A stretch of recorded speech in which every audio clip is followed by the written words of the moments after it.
Okay, everyone, here we are. It's time for the theme song. Katie.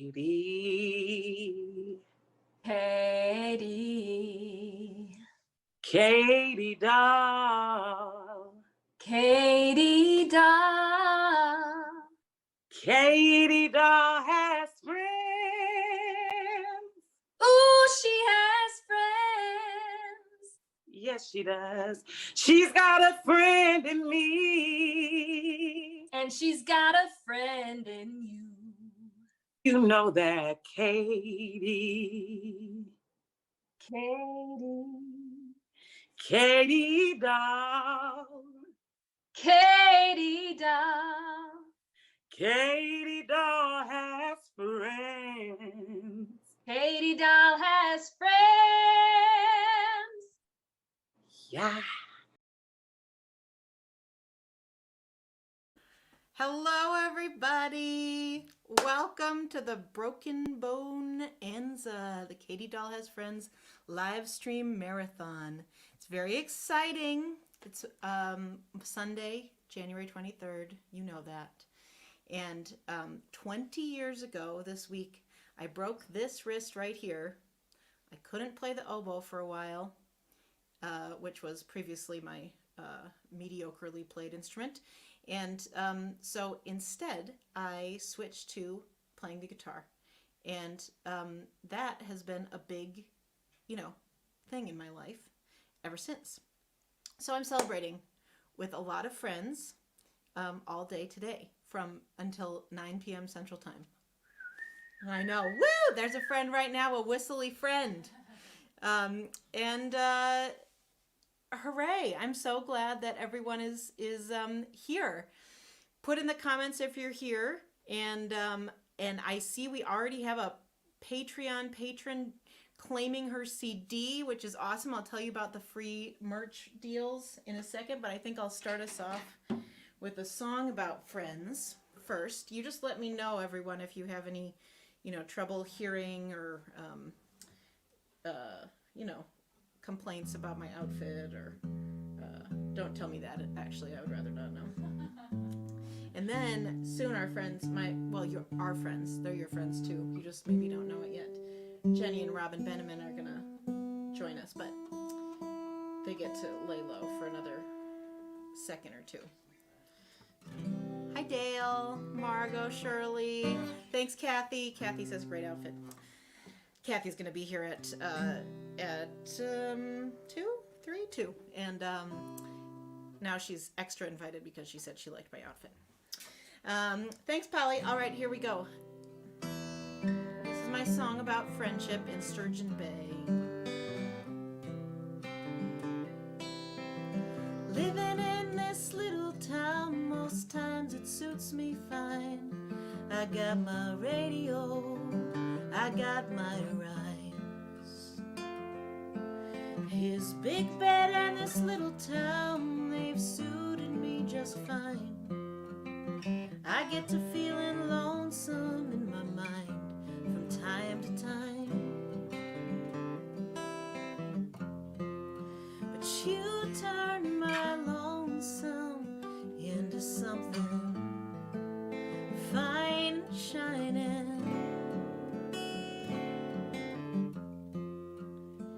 You turn my stones into diamonds. Diamonds.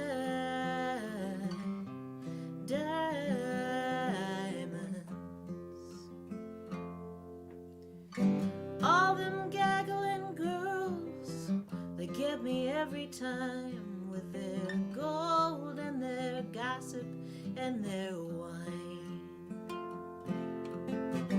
That giggling gaggle of girls gets me every time. Yeah, they make pebbles of my pearls, they turn my dollars into dimes. But you turn my lonesome into something fine and shining.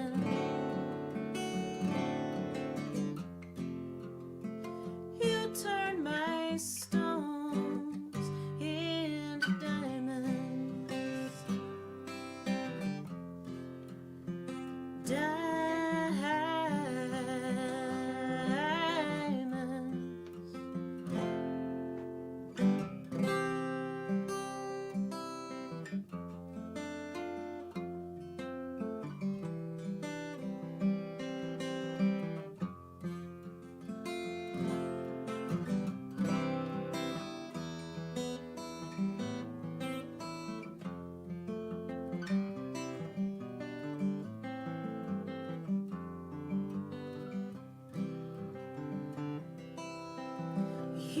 beside the waters where the ships and storm clouds sail.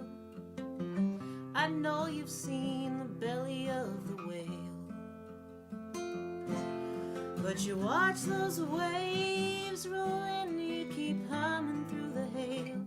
Yeah, from your cupola in Nineveh, you guide me through the gale. 'Cause you turn my lonesome into something fine and shining.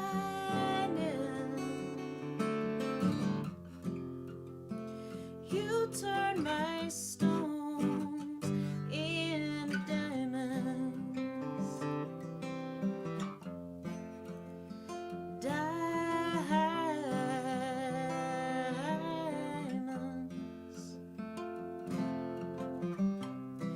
Diamonds.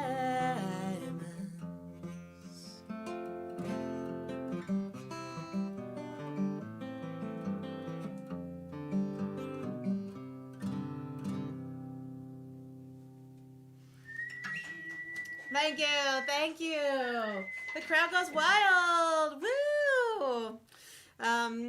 Yay. That's about friends and making hard times feel, you know, sort of beautiful in a way. And that's what I feel like really the last 2, or has it been 97 years, has felt like. So, you know, today is especially, I really especially want to be really grateful for, I am really grateful for my people who are helping me out on Patreon today. And this is sort of like a celebration for them. As well as a lot of people have helped me out on other places besides Patreon too. But today I especially want to shine a light on the Patreon folks. Patreon is a subscription thing, and like I put new songs up there. I put little, you know, I have exclusive concerts. We had a concert in our yard this summer. I have Zoom concerts. Put sneak peeks of new songs up there, and it's a subscription service, so people pay $3 a month or more, or less if you pay annually. And that has gotten me through the last couple years when there have been so many shows canceled, and I just can't be grateful enough. So I want to thank some patrons every hour. Okay, here are the ones I want to thank right now. Alan, Cynthia, woo! Barb, John, Mike and Judy, Ruth, Terry and Marcia, Becky, Gloria, Barbara and Doug, Brianna, Angela, Anne, Ron and Judy, Margot, Rachel, Lissa, and Clay. Woo! You guys are the best. And if if you're already a patron, you know this, that if you put in the comments, I'm a Patreon patron, and I would like a free piece of merch. Today and today only, you can get a hat that says, I break my bread at hometown tables, Katie Dahl.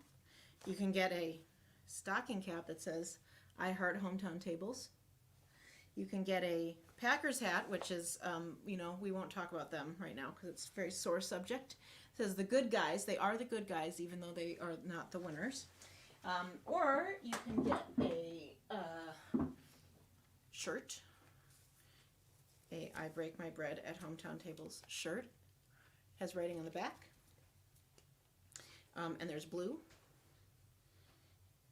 Yeah. Or you can get a CD. Free CD. Any of those things. Shipping's included. So if you go and join Patreon, I'll put the link right now in the in there.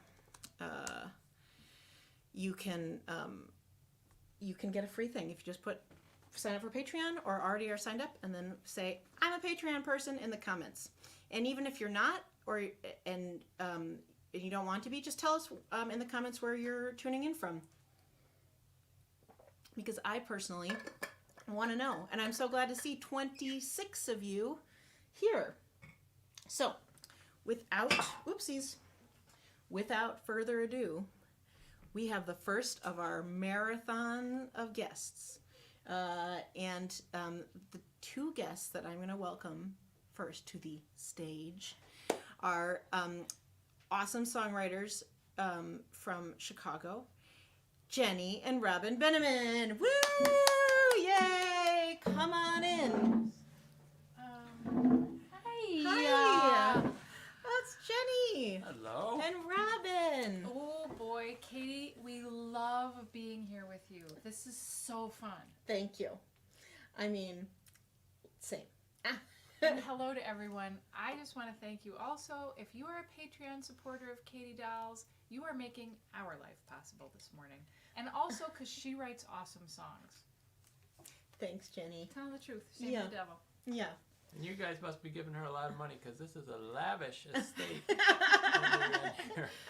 We went out for a swim at the pool earlier. Yeah. And The Clydesdales sort of pulled your car in. the attendants took nice care of us in the sauna and the massage room. We were relaxed.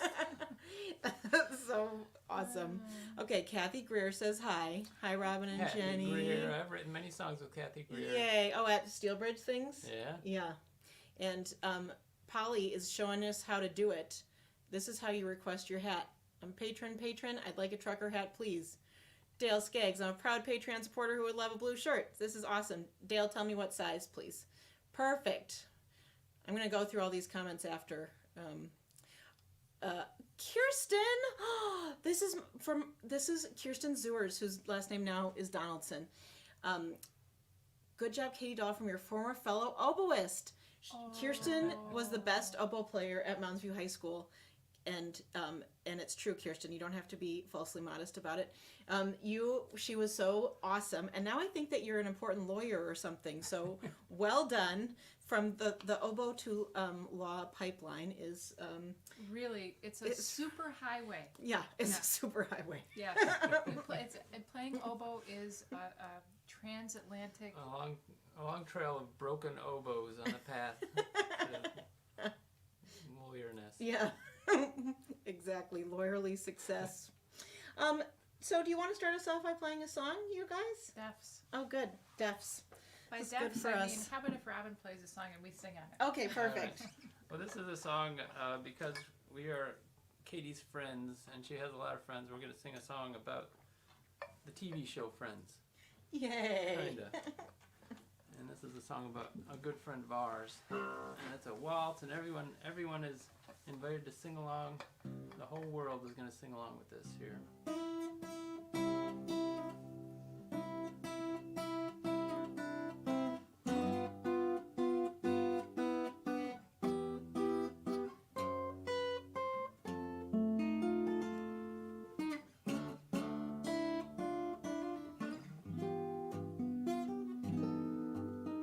Jennifer Aniston is a friend of mine. She lives in Hollywood but stays at my place. Sometimes she can relax when she stays with me. After she's wrapped another romantic comedy, it's on again, off again with Jennifer Aniston. She's only a phone call away. Well, maybe the next time she'll stay with all of her money. Well, she could live anywhere, but I can't leave Cleveland as long as my daughter's here. And Jennifer stays for a while. Well, she can live in New York, but not in Ohio. The first time she stayed, we cleared out a drawer for her. She took me shopping, bought me some furniture, a table and chairs with some style. Well, maybe in Chicago, but not in Ohio. It's on again, off again with Jennifer Aniston. She's only a phone call away. Well, maybe the next time she'll stay. Well, when I wake up, I know where I will find her doing 100 sit-ups with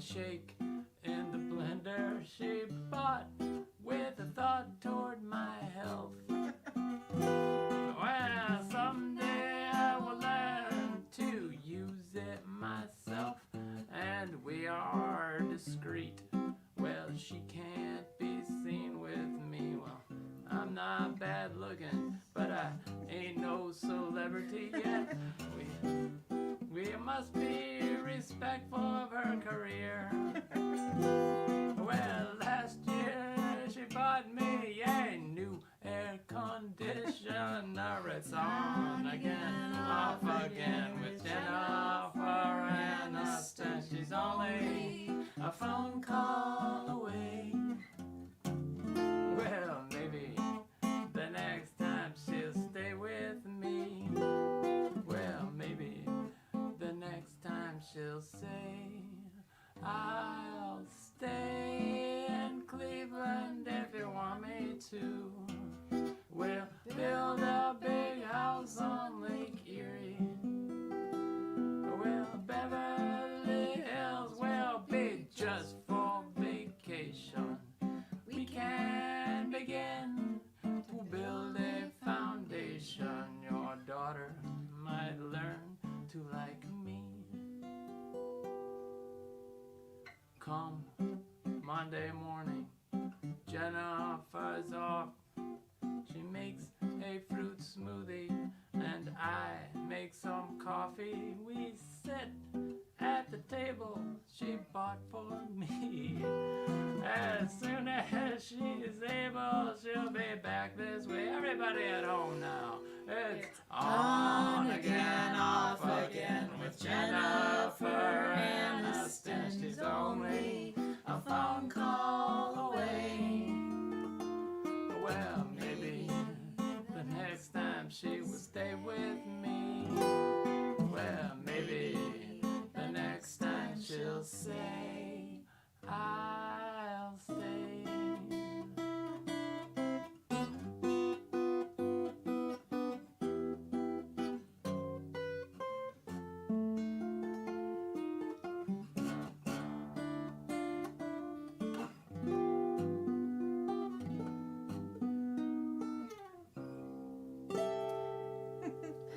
Yay! I love that song so much. One of our favorite friends, and Katie Dahl's favorite friend. Well, one of, I should say. There are many good friends here. Many good friends. Yes. Yeah. That one goes out to the one with the waltz embedded in her name, Right. Jennifer Aniston. Right. Is that what made you want to write You know, that song? I wrote that song so long ago, and I think it was kind of between after Friends, and I just always liked her, and I had an idea for like the next stage in her career, which would be a movie where she played herself, where she got in a romantic entanglement with a regular person. In Cleveland. But she's gone on to do wonderful things since then. How many romantic comedies and what's the show? The Morning Show. The Morning A- Show. Have you watched? You have watched I have it? watched it, Yeah. yeah. I think she is so amazing because in that show, like she's playing, like this self-obsessed, like narcissist, right? Like somehow she makes her completely sympathetic, and also she is so funny in lines that I cannot think that they look funny on the page. I cannot think that the writers are making those lines funny, other than by knowing how awesome she will deliver them. Like she's just the best. Ben Stiller said that about her. He said she has incredible comedic timing, like just a real natural, and you totally see it in the morning show. 100%. Yeah, absolutely. And I've heard little bits that she has a very good sense of humor about herself. So when people get dumbstruck by her celebrityness, that she has a sense of humor about it and doesn't take them to task, but great with them. So So that makes Jennifer. this song Right plausible. on, Jennifer. Right on, Jennifer. I'm sure she's watching. Right? She is watching. She's probably about to ask for her trucker's hat. That's right. Tom and Ann Ryan, those are your friends from Oak Park. Hi, Tom and Ann. Ryan. Nolan also showing how to do the request. This is exactly right. I'm a Patreon subscriber and I'd like a copy of Solid Ground. You shall have it. And Jane Wise. Oh, their grandchildren sitting in Oak Park the week of February 2nd. Will you be performing anywhere nearby? What weekend? January February 2nd. Are you? I can't think of it now, but you never know. Look at the websites. Well, we'll keep in touch. What is your website? Mine is robinb.org. Seriously? You have a .org? That's amazing. Yes, it does. Okay. Mine is longer. It's JennyBienemann.com. Right. Or haikumilieu.com. But you don't have to go to that trouble. Google Jenny There we go. Bienemann. Okay, you people are being so funny. Okay, first of all, our friend Sue DeMel. Sue DeMel. We love, Hi, love Sue. you right back. You're the best. Holly Feldman says she's excited to be a Patreon subscriber, and she chooses as her gift a Nelson Shopping Center shirt like Robin's. Our proud sponsors. When he got that shirt, they said, okay, be careful, because when you come in the store, people are going to ask you where things are. That's true. That's why I got Right. it, though. Yeah, they sell them, huh, at Nelson's? I misdirect them. They're like, you want garden hose? I send them over to the mosquito, repellent. They buy twice as much. Yeah, right. So, yeah. So you really you should be a stockholder. I mean, you should. I practically am for as much money as we spend there. Yeah, that's true. I mean, I don't know about you, but I can see it. Jess Holland is coming at noon, I think, and she says hi, which is very nice. Hi, David Thompson. Hello, back to you. James Kaplan says, does Jennifer Aniston have a Venmo so we can tip her for being so awesome? It's a great point. I Actually, think she's having a hard time now. She can use it. yeah, Jennifer Aniston doesn't, but I do. So I'm going to put that in the comments too. Hi, Jimmy Kaplan. Happy Sunday morning. Jimmy Kaplan's going to be here at 5 p.m. Wow. And that's going to be awesome. It's really like going to be such an amazing day. James says, Jenny, Robin, with exclamation points. Jeannie says hi. Jeannie's going to be here at 4. Jenny, anyone can correct me if I'm wrong. And Jess Holland says, I'm a Patreon subscriber and I'd like to play for the internet with you. Well, Jess, I grant you your request at noon o'clock. Hi, Donna Danielson. You guys are all the best. Now, tell me about this book that you have in your hands, Jenny. Well, Katie, thank you for, first of all, giving us coffee on Sunday with all these awesome people. Oh. This is so fun. Truth be told, my coffee wasn't ready when they arrived, so I haven't given them coffee, but the figurative coffee has been given. Some of us We may are- have already had the coffee. Yeah, good job. I did. I found the cups Uh-huh. that Rich probably made. Uh-huh. And there Oh my was God. warm water on the stove, and she had a little thing of coffee that wasn't suitable for her anymore because it wasn't hot enough, but it was perfect for me. So I have had I'm that so delicious glad. coffee. Just a little insight to this home. When there is a ceramicist in the family, you get a lot of coffee cups because this house is made of them. And they feel so good in your hand. It's like I would drink too much coffee if I lived here. I definitely would. I'd have to switch to tea. I mean, I do drink too much coffee, but I didn't think about it as a mug problem, but maybe that's the explanation. That is the explanation, probably. Well, I love writing songs, right? But it takes a little while to write a song. Am I right? A little while. Are you talking to three Very people? much time. It takes time to write a song, right? Several minutes.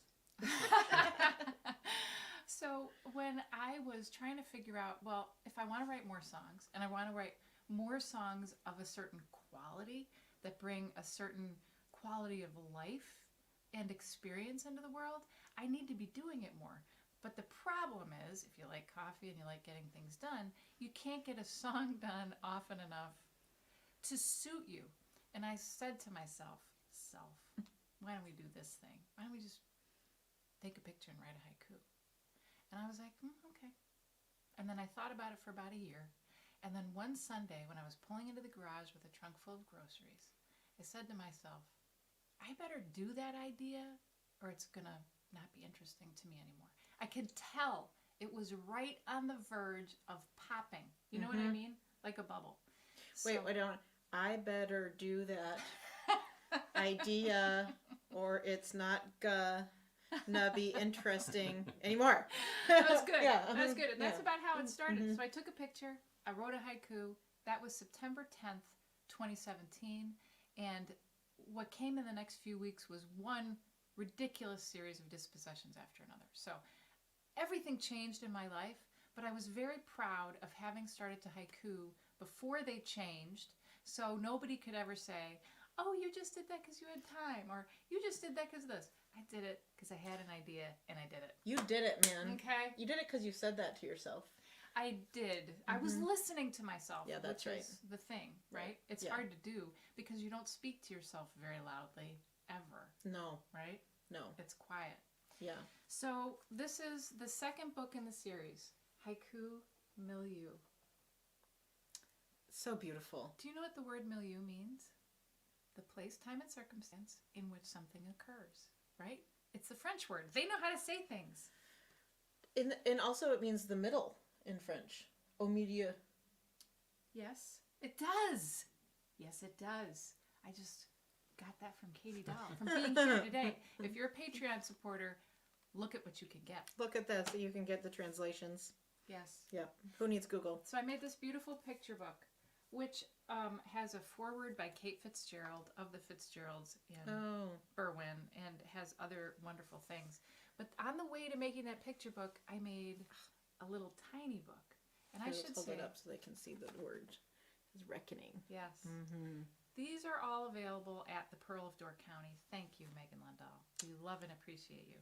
And what I say to people Where's is, the Pearl of Door County? well, it's in Sturgeon Bay, It's Katie. in Sturgeon Bay. It's in really Sturgeon Bay, near everyone. Cathy Grier's house, if I'm not greatly mistaken. You Just ask where Cathy Grier lives, and Right. Yeah, and then you'll That's find it. the Pearl. Have coffee with Cathy Grier. Go to the Pearl. You're set. So what I tell people is, this is the book you should have on your coffee table. Honestly, it's a nice book to have on your coffee table. It's an even better gift. You give this book as a gift, and people will think about you every time they open it up. Is that a picture of Door County on the front? Yes, it is. Uh-huh. This is a picture of, where is it? Jacksonport, right? Mm. Jacksonport. But then this is the book, and this is the book I gave Katie this morning. This is the book you keep for yourself. Let me tell you why. These are the haiku you write on the way to these haiku. So you want to feel better about life? Yeah. You sit down and you write, and you find a beautiful picture, and you write a haiku. Here's another picture of Door County.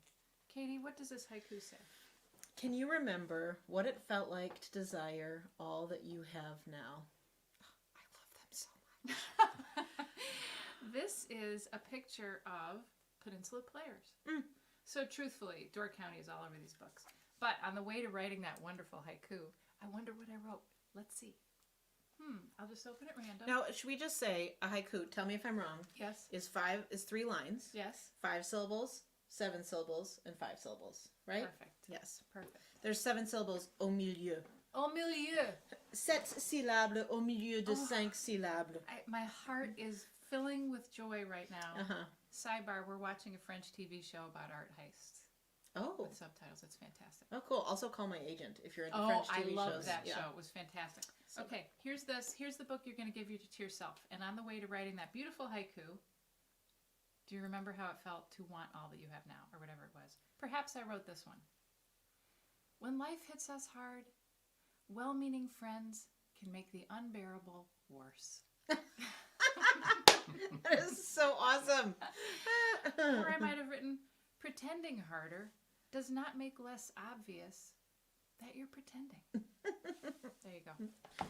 They're so great. My favorite one. Do you know what my favorite one is? Let me try to read your mind. Hold on. No, okay. No, it's like everything. I'm not going to get it right though. It's like everything I can remember has turned out okay. I do remember. Even what has not. Yeah. Yes. Right. I mean, Everything I can think of has turned out okay. Even what has not. Yes, we bonded over that. yeah, I love that so much. It's great. Thank you. Yeah, thank you. You got another song for us? Oh, yeah. Well, it's Sunday, and we knew we were going to have Katie Dahl with us, so we thought, let's do a good old-fashioned church sing-along. Come on. And that means you guys sing along, too. So it goes like this. Oh, the sun shines on you. The same sun shines on me, too. The sun shines on you. And we are all God's children. Yes, we are all God's children. All children need a love. They can do without a lot of things, but not love. All children need a love. And we are all God's children. Yes, We are all God's children. not all simple things are easy.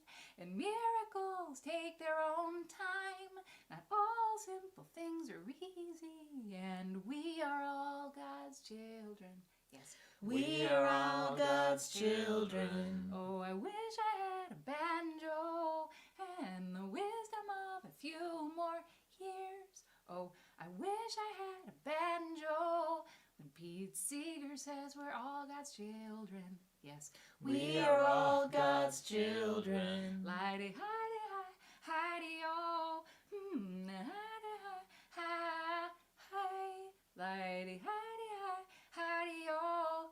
And we are all God's children. Yes. We are all God's children. Oh, the sun shines on you. The same sun shines on me too. The sun shines on you, and we are all God's children.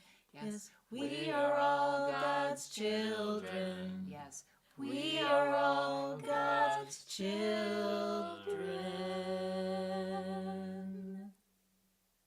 Happy Yay! Sunday! Oh, it's so great. Oh, I only wish I'd had the presence of mind to tell you to replace the word banjo with oboe. Oh, An oboe. didn't I think of that? Yeah. I will do it next time. Every banjo joke in the world could be retranslated into an oboe joke. Wow, that's so true. Right? I do love the oboe. I love the oboe, though. Do you still play? No, I haven't. So what happened is I broke my wrist falling on the ice outside my college dorm room. Rude. And I was going to see. It was a political science assignment to go see Minnesota's former Republican governor Arnie Carlson speak, and I went. And you still went. And I still went, even though I disagreed with Arnie Carlson's politics. But then it was ill-fated. That'll show you how to be even-handed, because then I fell on the ice and I broke my wrist. And I had, until that point, from 6th grade until then, my first year of college, played oboe, and I was in the college band. And then I couldn't play the oboe because my hand, you need keys, you need to hold it, But you can just strum the strings with your cast. That's what I did. So that's what I learned. I borrowed my mom's Sears Silvertone guitar, and that's how I learned to play guitar. Wow. So I have not played oboe since the day that I broke my wrist. Wow. I have it, but I haven't played it. And I think it'd be hard because it's got like your embouchure. It would take quite a lot of. I don't think you can just like pick it up and. Oh my God. In praise of the things that seem like they are going wrong, but are going right. There you go. Did you just do that? Yeah. This is like sort of stunning to me. It's just like, this is how it is. Did she like, please wash the dishes and clean the refrigerator? That sometimes happens. But Then I will love you. sometimes that happens, but more often I just see a blank look and looking at just kind of a blank area, and I see her doing this. I know what's going on. There's a poem coming. It is true, though, Katie. I'm sure when that happened, you felt like, oh, God, my life is over. But then your mom saved the day with her Silvertone guitar. Moms do that. I mean, moms do that, but also you decided not to let it take you down, right? Yes. You followed the trail of breadcrumbs to a new life that involves us. I know. It's sort of stunning, and I just would have never thought that I could play guitar. I mean, I thought that I was like I liked oboe because it was in school. That's where I learned it, and I was very good at school. And I was not very good at things that were outside of school, I thought, or I was not interested in them because I had to put all my energy into extra credit and other things. Yes, you had to be good in school. I was really good in right? school. Yeah, that was me. So it was. I think that it was a big break in that way too. A big break. Oh. A big break. Wow. So Lots of breaks. yeah, lots of breaks. See, we've got some. Okay, Barbara Beaver. Hi, Barbara Beaver. Awesome Patreon patron. There is no Buckets of Rain CD. I'm sorry to say. So you're gonna have to pick a different one. Barbara Beaver says she has the book, your book. She does. And She's she on loves the it. Sunday mailing list. Yep. Jeanne and John Henderson, you are awesome. Thank you for being Patreon members. You just let me know which CD you want, and I will send you one. Barbara Beaver loves your haiku in the end, made into a song by Damaris Later. It's on their newest CD. Is it seriously on their newest CD? That's amazing. It's I this love song that CD, is but amazing. I hadn't read the liner notes well enough to know that is so cool. Herbst also has one on there. I know. Based it's on lucky. you? Based on your haiku? The haiku. It's like, it's in the water. It's like us, you know. Well, I'm just saying, speaking of It's Sons of the Never awesome. Rung, Oboe Schmobo, says By the Sue way, DeMille. this So guitar- glad you play the guitar. Thanks, Sue. I love you. This guitar built by our friend Bruce Roper, Ah. Sons of the Never Wrong. You can see it. I love Sons of the Never Wrong, and their new album, Undertaker Songbook, apparently has, that's what it's called? Is that what it's called? Has many songs by Jenny. Not songs by me. inspired by Not songs by me. inspired by haiku. But It's like, but- rope your friends into what you're doing and see what happens. Yeah. and I didn't know that, but I did know that I love that CD. So and I love them. You may have seen the Katie Dahl Has Friends with Sons of Never Wrong a year ago, December. Yes. It was Yes. awesome. That you told me about. We talked a lot about candy. What Sue DeMille? Please tell me what kind of candy that was. And then Nancy Raffel sent me a box of it. And it was just as bad as you said it was, Sue. I think you're the one who didn't like that candy, or Bruce. I don't remember. Anyway, That was at City Winery, am I right? Choco sticks, perhaps. well, that was I did open for them. Yeah, that's right, Robin. Ugh.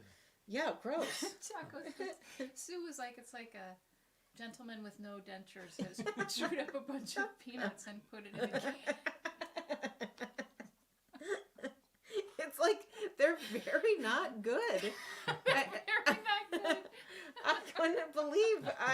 I was like, well, it's candy. I mean, what's not What's to not like? good? Yeah, It's going to be sweet. It's and I'm gonna going to be love good. it, but yeah. Yeah, no, but it was, anyway. I don't remember maybe Sue's gonna shed some light.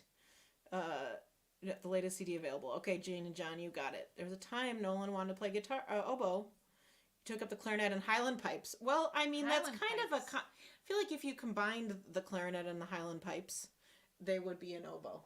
Would they? The Highland pipes like bagpipes? Isn't that a double reed situation? Yeah, that's probably how they were invented. Somebody said, I like the clarinet. I like the Highland pipes, but if I could get a hybrid. That would be perfect. Bagley, Martha Bagley. Hello, Bagley here. So glad to see you. Let's see. I want to have another song, but I just want to see if I have this list here of things I'm supposed to do in every segment. If you're just joining us, I'm going to be here through Just take a picture. 9 p.m. Situation. And next up is Jeff Herbst. He's going to be here but not here, but on StreamYard at 11. And let's see. If you're a Patreon person, you get free merch if you put it in the comments. So join Patreon. You might as well. It's only $3 a month or less if you pay annually, and it helps me out a lot. And I put lots of fun stuff up there. So consider that. If you refer a friend to Patreon today, you get a Rich Higdon. We were talking about ceramics. You and your friend both get one of these amazing thumb cups that Rich Higdon made. Thumb cups because Thumb there's cup. a spot for you to put your thumb. This is See? worth everything. It is Yeah. worth everything. Yeah, there's a little spot for your thumb. Yeah. So anyway, if you refer a friend, you both get one of those for free. And I think that's all I needed to tell you. But before we go to another song, but I should say, 11 is Jeff Herbst. Noon is, this is a fun game for me, Jess Holland. 1 is Cassie, Bissell, and Ava Nimmer. 2 is Cathy Grier. 3 is Dawn Volpe. 4 is Jeanne Kuhns. 5 is Dan Klarer. 6 is James Kaplan. And 7:30 is Eric Lewis. Boom, boom, Well boom. done. So, Well done, Katie. yeah, Very thanks. I feel well like done. Jeff Herbst and Jimmy were probably the first people I ever met in Door County. Oh, really? Yeah. How Before- come? Before we were married. Well, Jenny had friends who were actors at what was called AFT, Northern Sky. AFT. Wait, One well, friend, Lori, Flanagan. Lori. from Yeah. college, Lori right? Flanagan Yeah. from college, my son's godmother. Mhm. And my parents have been coming up here and they said to me, you should come up to Door County. You can't believe how awesome it is. And I was like, do I have to? And Lori said, you should come up to Door County. You can't believe how awesome it is. And I was like, I guess I should. And that began that was the year we got together in Yeah. 95. We knew Fred, Heidi, Doc Heidi. famous Heidi, and who was the great patriarch of the... Fred Alley? Fred Alley was around in those days. Fred Alley, now That's where we met deceased. Jacinda. Yeah, right. Yeah, right. Jacinda Duffin. Jacinda and Lori are my playwriting mentors in addition to friends. You couldn't have better ones. No, they wrote Loose Lip Sink Ships, one of my favorite plays, and now I write plays too. They helped me. So, Brilliant. mm-hmm.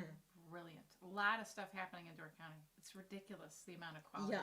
And Jeff is like a stalwart. Jeff, Yeah. is a stalwart, except for when he skips town to go to Texas. But yes, What generally, the- I know. You skip town to go to Oak Park. I You do. know, everyone Skip skips right town out. to go south. They're skipping, Sometime. so who cares? Yeah, right, Yeah. exactly. They skip. If you skip, I don't know if you all have experienced this, but if you skip, you feel happy. No matter how you're feeling. You might as well just skip. Yeah, right. That's what my son thinks. He's proven. He's demonstrated. Yeah. Yes. Mm-hmm. Yeah. Mm-hmm. Well, so we one more song. What do you think? What do you think? I think yes. All right. We were in the tuning for this. This is a song about how, let's see, when our intimate lives become the subject of public discussion and governmental protocol. Is that accurate? Yes. Another sing-along. Everybody out there. When a man loves a man, well, there ain't no shame. It's pretty much like when a guy loves a dame, except the parties involved have the same equipment. Well, aside from that, it's not very different. In fact, it's almost exactly the same, and it's a good thing. More love in the world, it's a good thing. The more you bring, the more we get to sing about it. Who's to say who shouldn't and should? More love in the world is good. And when a lady loves a lady, well, that's totally fine. You see, sex can be flexible by design, and it's a beautiful thing when adults come together romantically. And it don't matter whether they're of the same gender, if they're of the same mind, it's a good thing. More love in the world is a good thing. The more you bring, the more we get to sing about it. Who's to say who shouldn't and should? More love in the world is good. And when a man sees a man, I can't help but imagine him stripped to his blue jeans, bare chest and abdomen. Or when a woman fancies a pretty girl, the nape of her neck so perfectly vertical, her hips so round she can imagine her hands on them. A good thing. More love in the world is a good thing. The more you bring, the more we get to sing about it. Who's to say who shouldn't and should? More love in the world is good. More love in the world is love in the world is love in the world is good. More love in the world is love in the world is love in the world is good. More love in the world is love in the world is love in the world is good. More love in the world is love in the world is love in the world is good. We should spend our lives in passion and romance. We mustn't squander these passing moments. Let's welcome these couples into family life. You know, a husband with husband and wife with wife, in sickness and health and with shared insurance. It's a good thing. More love in the world is a good thing. The more you bring, the more we get to sing about it. Who's to say who shouldn't and should? More love in the world is good. And before you say gays have gone too far, well, consider how messed up some heteros are. Where they get dressed up like boys and girls and then shoot at each other with poison arrows from opposite sides of the family car. Now it's a good thing. More love in the world is a good thing. The more you bring, the more we get to sing about it. Who's to say who shouldn't and should? More love in the world is good. Well, you might not be used to a dude with another dude, but it's cool if they're in love with each other. Well, who's to judge if their love rings true? If they happen to be among the fortunate few whose affections can make each other's hearts flutter, it's a good thing. More love in the world is a good thing.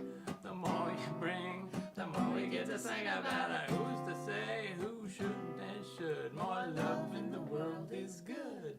More love in the world is love in the world is love in the world is good. More love in the world is love in the world is love in the world is good.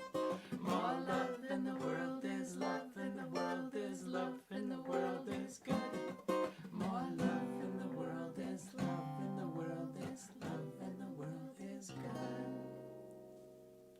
song about the institution of marriage as we know it, and would like to know it. Yay! Oh, so awesome. That was great. So good to be here with you, our friend. It is so good to be here with you, my friends. We walked in. Yay! We walked in. And Put hands in the hands on him. Hip pile. If you're a Chicago person, if you're a Chicago person, you walk into a space or a public space, the first thing you do is you adjust your mask and you ask somebody, like, what are you comfortable with? So we entered this house like, are you good with hugs or whatever? But up in Wisconsin, it is the Wild West in terms of, first of all, nobody has COVID in Door County. Are you kidding? Well, I took a rapid test this morning to make, to be as safe. But you can't trust the rapid test if they're negative and you have symptoms. You should assume that you are positive, folks. So That is what has happened, yes. You have to just assume, you got to take care of yourself. And you know what's brilliant about that is it's like, I think before COVID, we didn't feel free to not do things just because we didn't feel well. Right. We had to be like super macho and get out there and prove we could do it. But the one gift of this is all of us getting to say, I don't feel good. I'm not going to do that. And if people do say, toughen up, like it's a ridiculous thing to say right now. Yeah. People are dying because they thought they should toughen up. Yeah. So thank you for the permission to not do things when I don't feel good. Yeah, it's true. I totally agree. Yeah, we need to be. I realized everything can be canceled, including like the entire NBA. Like. all right. I know. I Yeah. was there. I watched that, but you're right. Everything can be canceled. Yeah. And basically also rescheduled. Yeah. Also Everything can rescheduled. be rescheduled. Yeah. So Yeah. I love that. Yeah, me That's too. going to be the subject of a haiku. I can tell you that right now. Yeah. Well, thanks, Robin and Jenny. You guys are the Thanks for best. having us. Yay. Support Katie Dahl because awesome things like this happen. We are so proud to be her friend. And come to Door County where there's no COVID. They're going to pull up the bridge at Sturgeon. Yeah, that's right, I know. Keep saying things like that. They're going to be like, no. All right. Mwah. We're going to be tuning in the rest of the day. Katie, Okay. thank you so Yay. much. Thank you. All right. Peace out.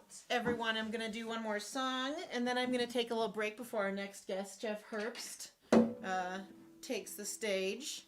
And whose mom just said hi. Hi, Dinah. Thanks, everyone, for listening, by the way. And if you're feeling, inclined to click share on your little Facebook page, then I wouldn't be sad. You seem to all be sort of docile audience members. You seem to not be concerned about the sound or anything. Like maybe you can hear me. I hope you can hear me. If I'm wrong about that and you have any concerns, you just let me know. I think I'll do this song about summertime and the dangers of having a hero that you find in the summertime. It's called Crowns. I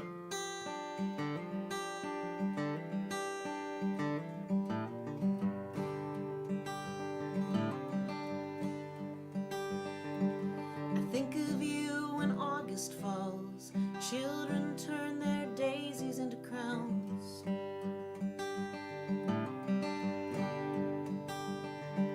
I think of you when August falls. Children turn their daisies into crowns. I went chasing after monarchs. I found you to cast my net around. Now I think of you when August falls and children turn their daisies into crowns.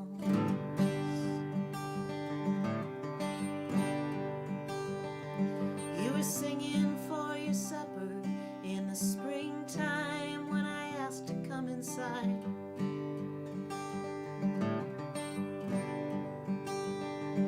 You were singing for your supper in the springtime when I asked to come inside.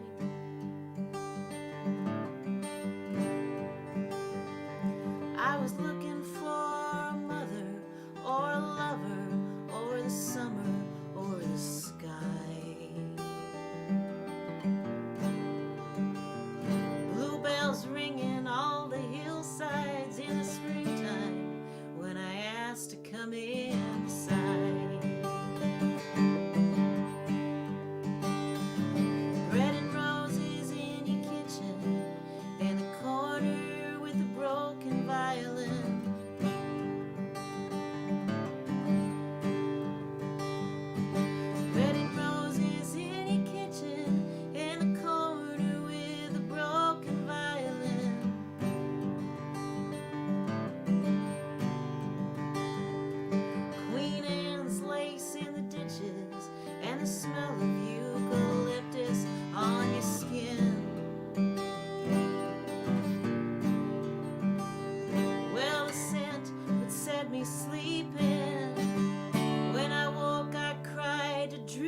Thank you, thank you, thank you.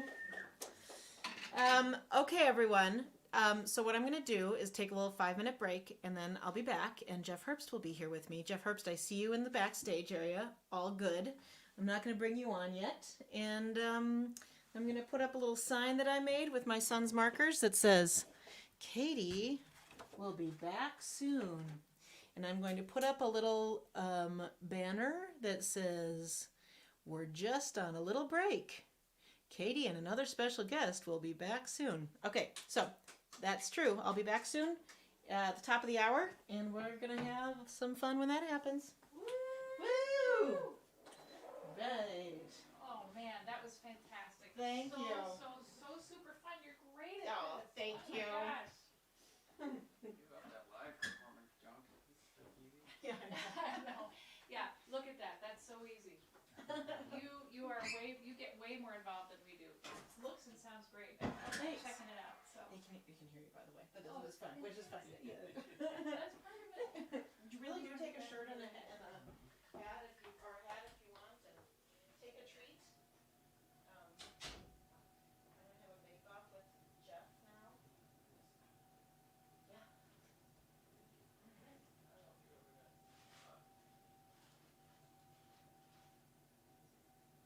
Oh, I don't have that one. Thank you. Awesome. Oh, great. Perfect. Yeah.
Hello, everyone. I have returned, and I believe everything is still fine.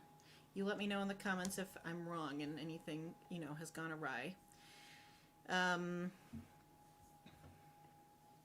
Great, it all seems good. Jenny and Robin have just left. Jeff Herbst is here in the backstage area. And before I bring him on, I'm going to sing a song. So Jeff and I were going to do this song together, but we ended up having him Zoom in rather than come in person. But I thought, it's still my most January-ish of songs, and I don't do it very often.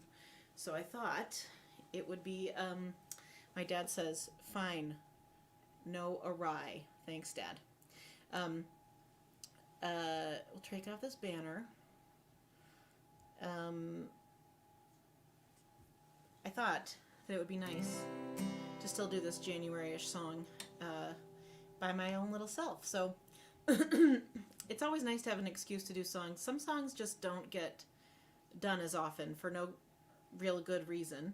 Or in some cases, and I guess this is the case a little bit with this song, is it feels like I've outgrown them in some ways, either I've evolved beyond this state of being. But you always like to get back in certain little moods, so this is about a romance, a Minneapolis romance.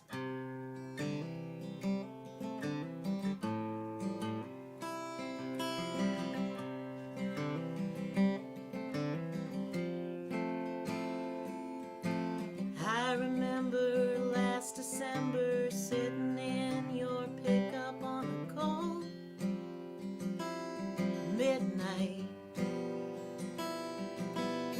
We laid blessings on the new year with the street lamp burning their light, candlelight, and the snow made a carpet to the door of your apartment. Look in your eye pulled me in like the tide. I left the snow there to fall for the kindness inside. And that next morning light shone like a highway through my lowlands.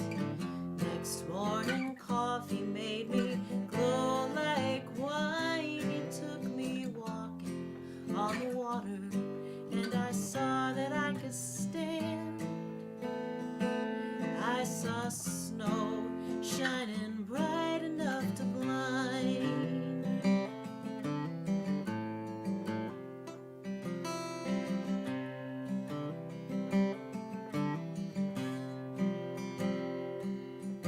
We drove up north for Sunday suppers in the days before the bridge had fallen down.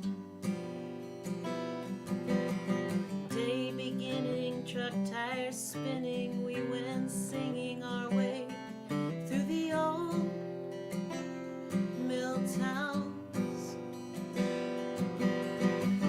Iron ore liners and old jukebox diners, ain't it true how long roads and true love are the same? Both leave you looking for the place from which you came. And that next morning light shone like a highway through my lowlands. Next morning coffee made me glow like wine. It took me walking on the water, and I saw that I could stand. I saw snow shining bright enough to blind. I saw snow shining bright enough to blind.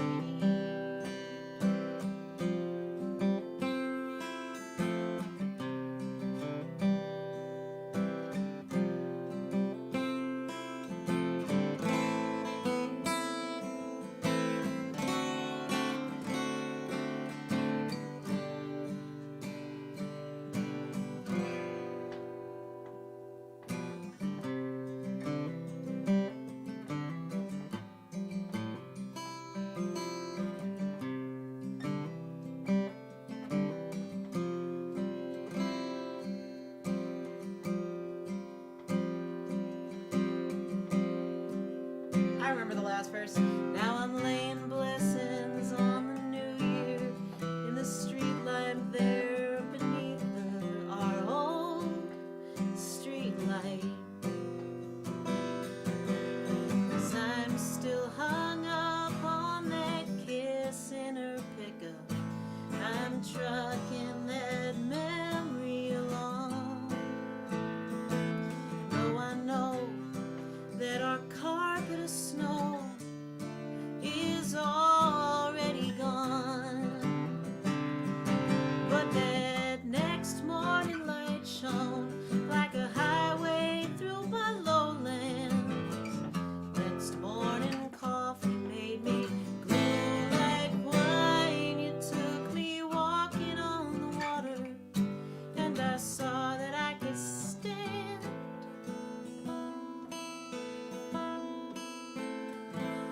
I saw snow shining bright enough to blind. I saw snow shining bright enough to blind. I saw snow shining bright enough to blind.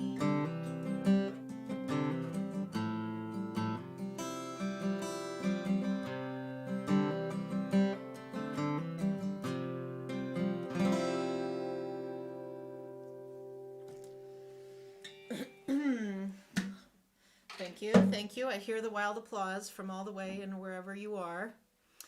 And Becky Schott showing the exact way to do this. If you are a Patreon patron, let me just tell you a little about Patreon. It's a subscription service. It's a monthly subscription. It starts as little as $3 a month, or less if you pay annually. And it's a place where I put up new songs, I put up behind the scenes footage, I have exclusive concerts. And if you sign up for that, not only do you get all that cool stuff, and I will feel forever grateful to you, but also today you get a free piece of merch. Like, for example, a hat that says The Good Guys, or a shirt that says I Break My Bread at Hometown Tables, or a blue version of that, or a CD, like the Fisherman's Daughter's cast recording, or any CD that I've put out, or a Hometown Tables hat, or another Hometown Tables hat.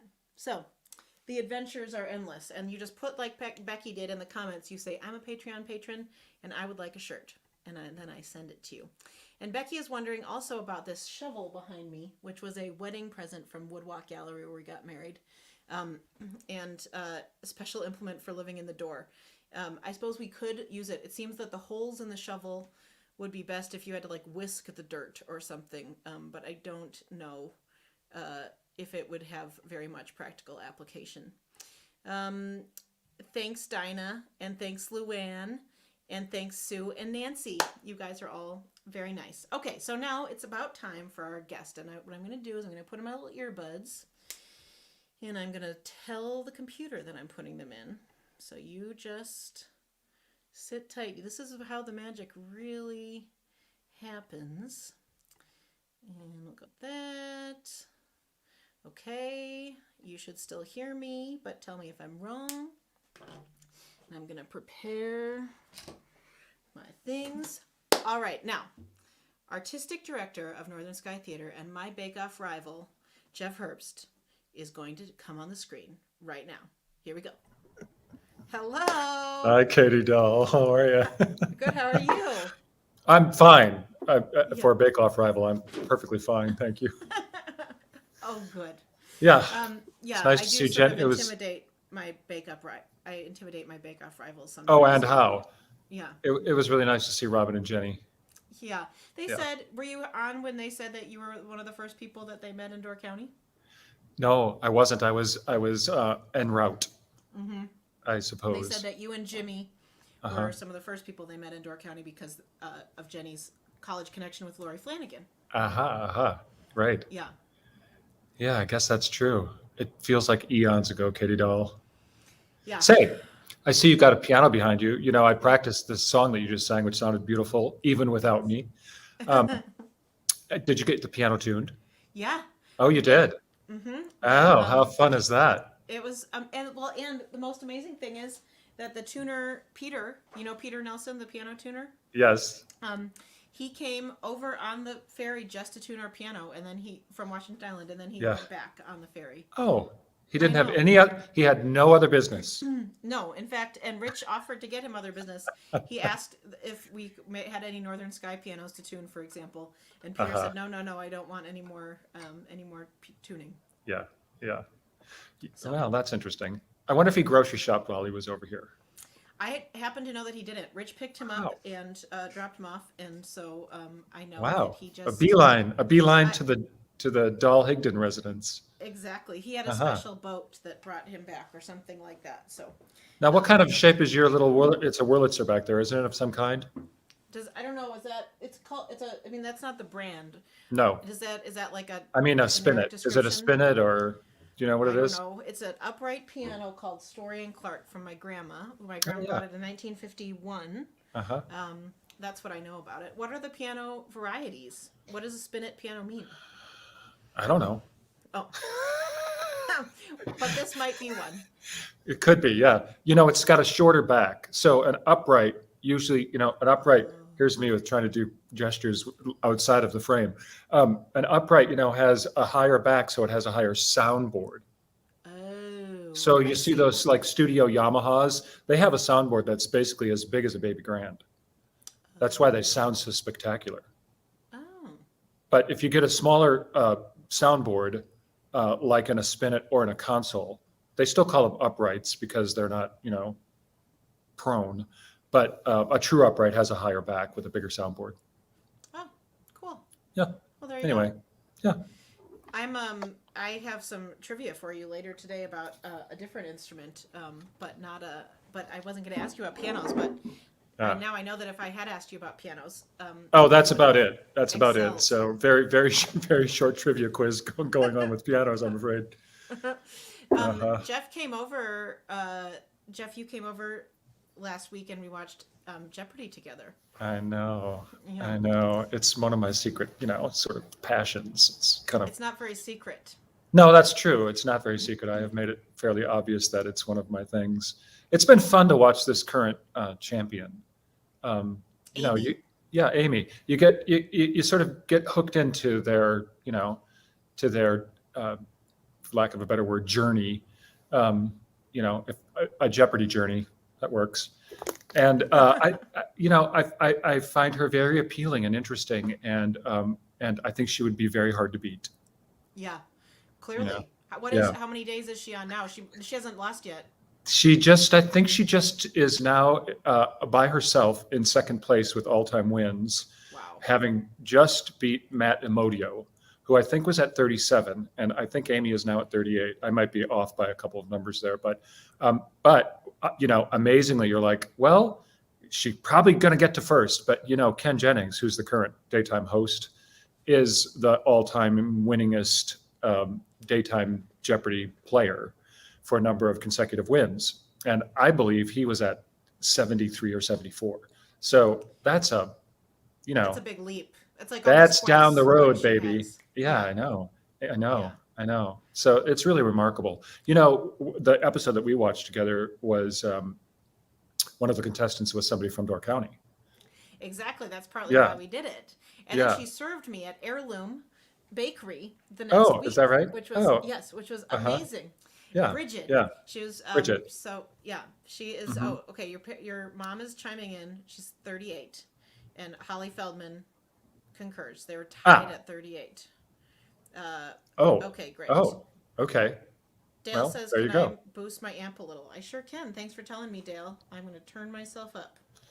You let me I'm know. assuming my if sound that's is better. okay, Katie. Yeah, you sound great. I think. I think Okay. it's just the difference. Probably we're slightly Oh. different. But I think it's great. You do sound better now, by the way. Oh, good. That was good advice. Excellent. Thanks, Dale. Yeah. So Jeff and I did a little bakery exchange. We did, yeah. And do you wanna do your trivia first, or do you want to taste bakery first?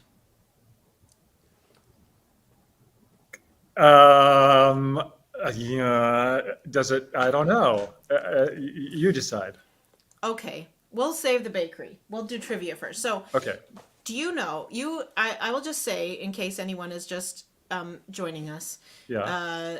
that today is called The Katie Dahl Has Friends Broken Bone-Anza. And by the way, I just have to comment that Bone-Anza has an exclamation point at the end, so it almost looks like, in my mind, I sort of scrunched the word. It looks like broken bonsai. I'm like, oh, poor, Bonsai. poor little tree. Right, that's very funny. Yeah, well, I was wondering, that little like board, I was sort of marveling that they had a exclamation point because everything has to be connected, so it's very hard. You know what I mean? The exclamation point isn't two pieces, it's one piece. So it's hard to make it look like it's not an eye. The broken bonsai. Yeah, the So- broken bonsai. Yes, it's in honor of my here, I'm going to turn my camera a little bit so I'm a little lighter. It's in honor of the fact that 20 years ago this month I broke my wrist, this very wrist, Right. slipping on the ice at my alma mater, Carleton College. Oh. And then that meant that I had my oboe career, my mediocre oboe career was imperiled. World tour canceled, was it? Exactly, because I couldn't hold the keys with my hand, right? Yeah. But I could strum with my cast, so that is when I learned to play the guitar, is when I broke my wrist. That seems, you could strum with your cast. Yeah, because I learned, really what you're learning when you start is how the chords go, and you're, building up your calluses, and so Yeah. your left hand, which in my case was fine, Yeah.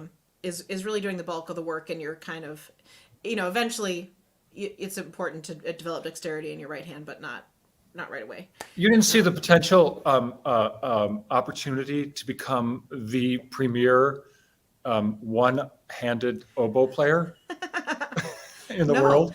I mean, Oh, but now I wish that's that too I bad. had followed that path. Now that you mentioned it, I can see the money now. Yes.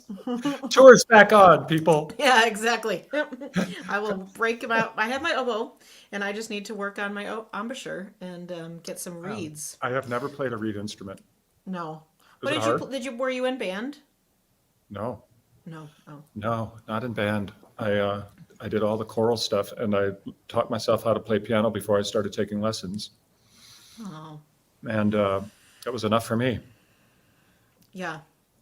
Yeah, it is hard to play a double reed instrument, especially, is hard. And the reeds are very futzy. You Yeah.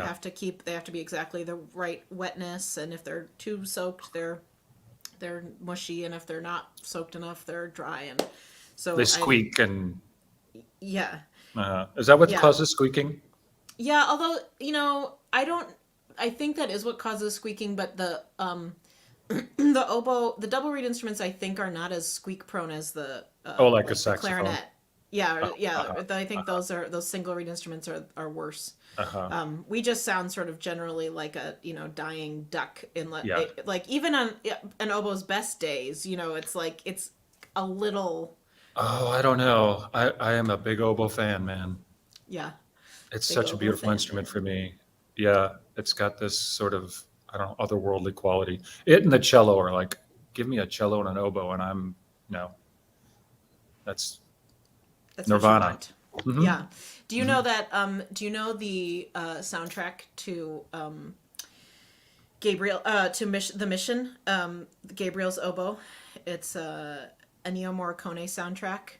The Mission with Robert De Niro and Yeah. Jeremy Iron. Yeah. I don't know it. I don't remember Oh, it. it's a beautiful. You should look up.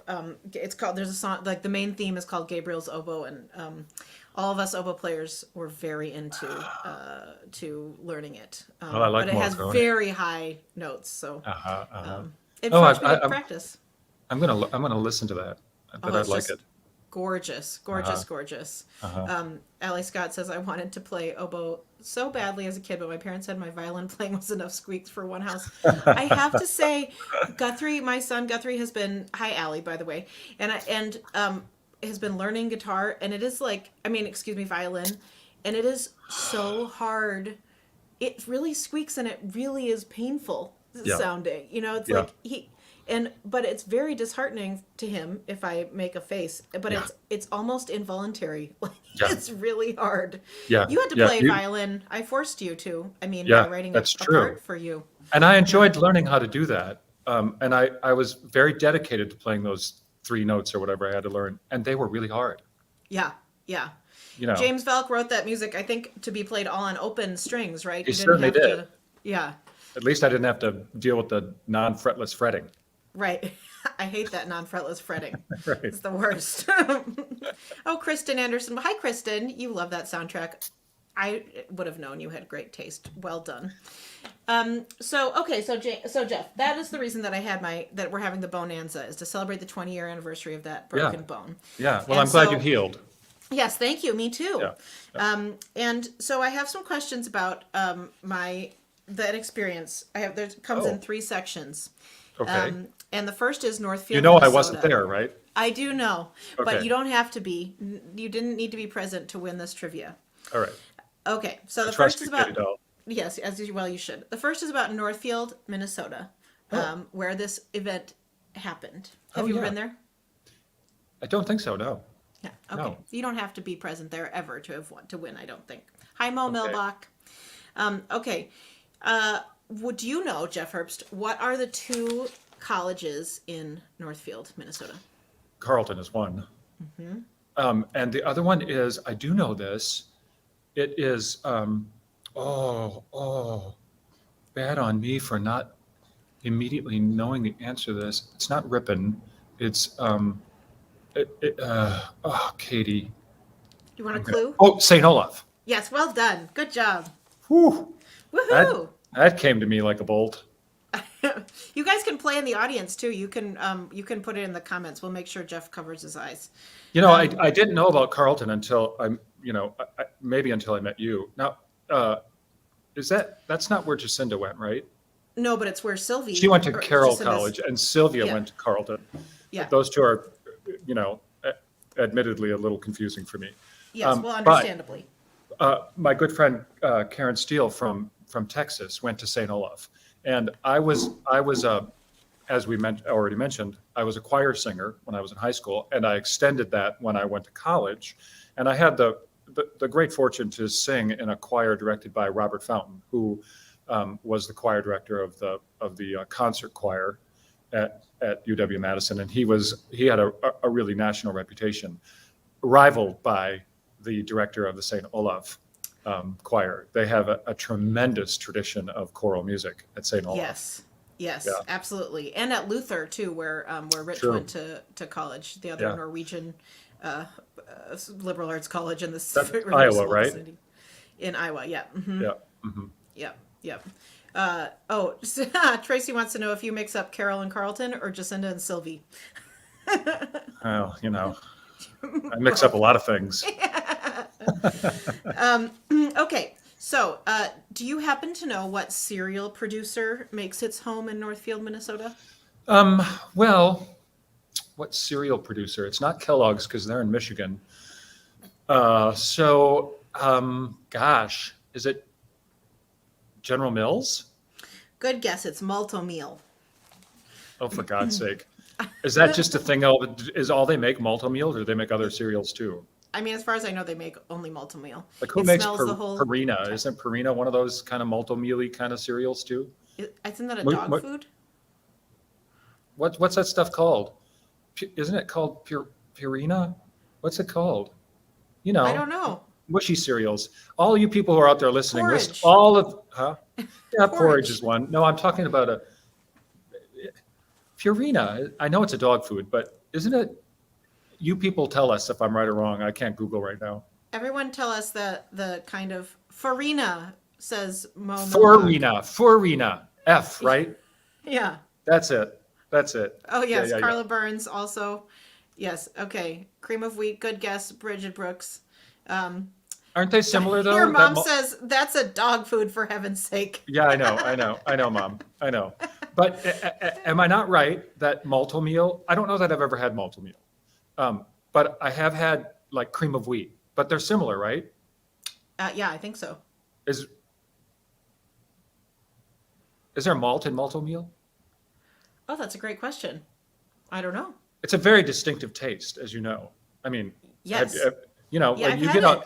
when you get a chocolate malt compared to a chocolate shake, it's a very Yes. different experience if Yes. the malt is, you know, doing its job. Yes, and my mom I'm a does s- not like a malt. My mom likes a shake.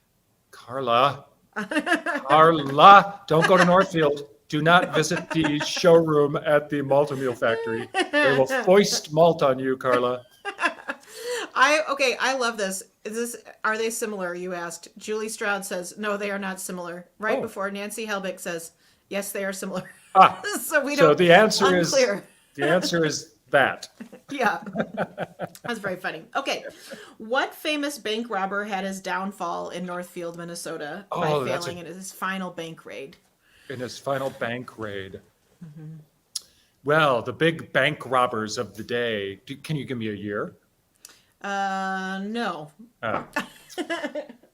Let's see. Dillinger, I think, was shot outside a movie theater in Illinois or someplace down, Indiana or someplace down there.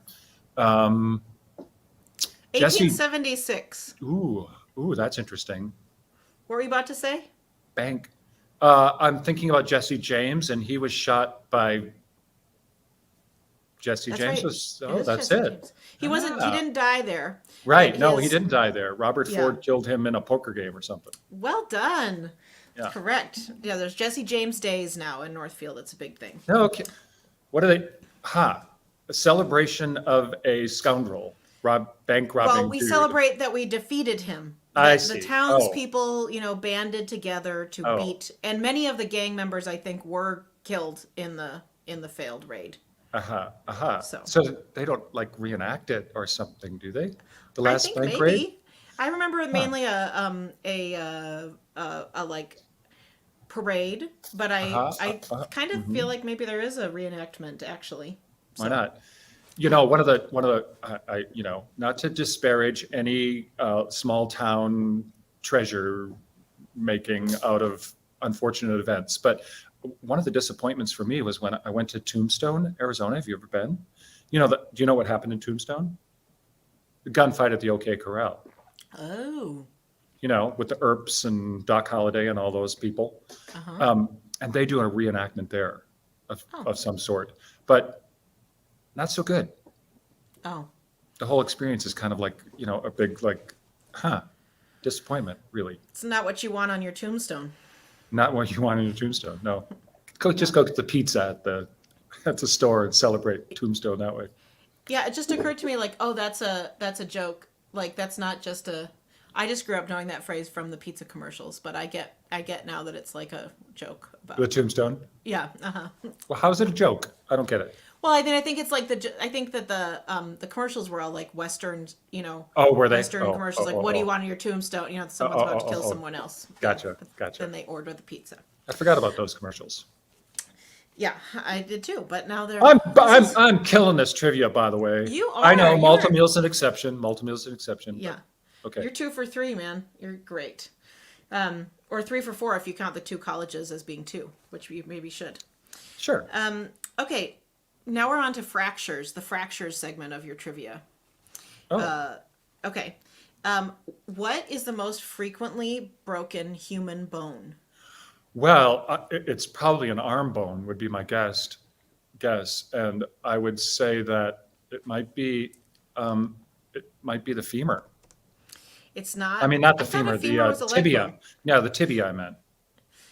It is not, in fact, an arm bone or a leg bone. Okay, then maybe it's your ear. I mean, your Oh. nose. No, it is your clavicle. It's your collarbone. Wow. How do people break their clavicle? My friend's son broke his falling out of our bed when he was just like 1. I think it's really common for children. Maybe that pushes up the numbers. That sounds so painful. Or if you're Aaron Rodgers, you get driven to the turf by Anthony Barr, the Minnesota linebacker. Did he break his clavicle? Yep. I didn't know that. I think he broke both. 1 year. How long does it take to recover from a broken clavicle? Do you know? Aaron Rodgers, I feel like, was out like 8 weeks or something. Someone else Yeah. can tell us. And I think that that's probably shorter than most people because, they get like tons of medical care and infusions of whatever, you know. Do they have magic potions in the NFL to make bones Yes. heal faster? Mm-hmm, Didn't know that. Thank you, Katie It's Dahl. amazing, yeah. Yeah. When you're making billions of dollars, you can create You magic get the bone magic potions. potion. Yeah. Excellent. Yeah. What is a fracture called that is caused by repeated impacts on a bone, such as by running? Like a stress fracture. Correct. Well done. Yeah. And what disease is most likely to lead to broken bones? Osteoporosis. Correct. Well Ah. done. Yeah. Okay, and now we move on to the third section of the trivia. You've really knocked through those fractures. I tell you, I should have, MD, sign me up. Yeah, MD. Yeah, music director is probably the closer MD that you in your Yeah. line of work, but Yeah. either one. Put it after my name and confuse people. Yes, that's right. Why is that doctor showing up with a piano? Exactly. Okay, the third section of your trivia is about guitars. Oh, So, how many strings are there on a guitar? 6. Correct. And do you know what they are? What names? What Oh, notes you they mean are? what are they tuned to? Yeah. Well, G. Okay. Is that what you meant? Well, yes. I mean, that is G was just a funny guess. Yes, definitely G. D. Yes. Mm-hmm. A. Yeah. E. Yep. What am I missing here? Another G. No, another E. Uh-huh. And then what's the other one? It's a B C Well, you just went past it. A B, not B. Yeah, it's B. It is B. Which one's B?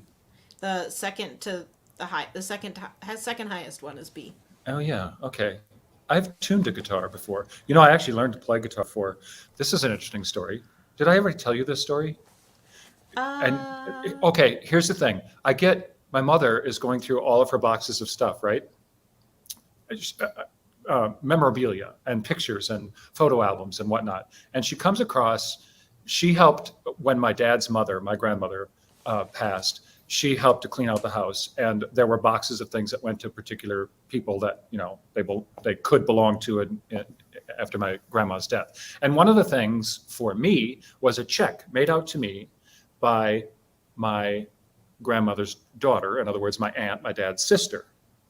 And it was a check for $5. And in the memo line, which I never received, my grandmother had it in her possession. It was a check for $5 made out in 1978, I believe. And the memo line said, for blank. Any idea what that might be? $5 check from my Aunt Connie, who was my dad's youngest sister, 1978, when I was 15 years old. She lived in South Dakota. I lived in Wisconsin. I was a sophomore in high school. And my Aunt Connie wrote a $5 check to me that she gave to my grandmother, apparently, to give to me.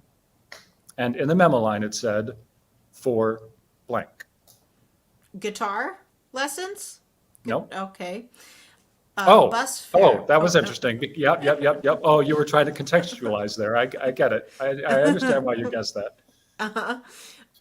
There's a little bit of a clue. That is a little bit of a clue, but not you didn't quite get it.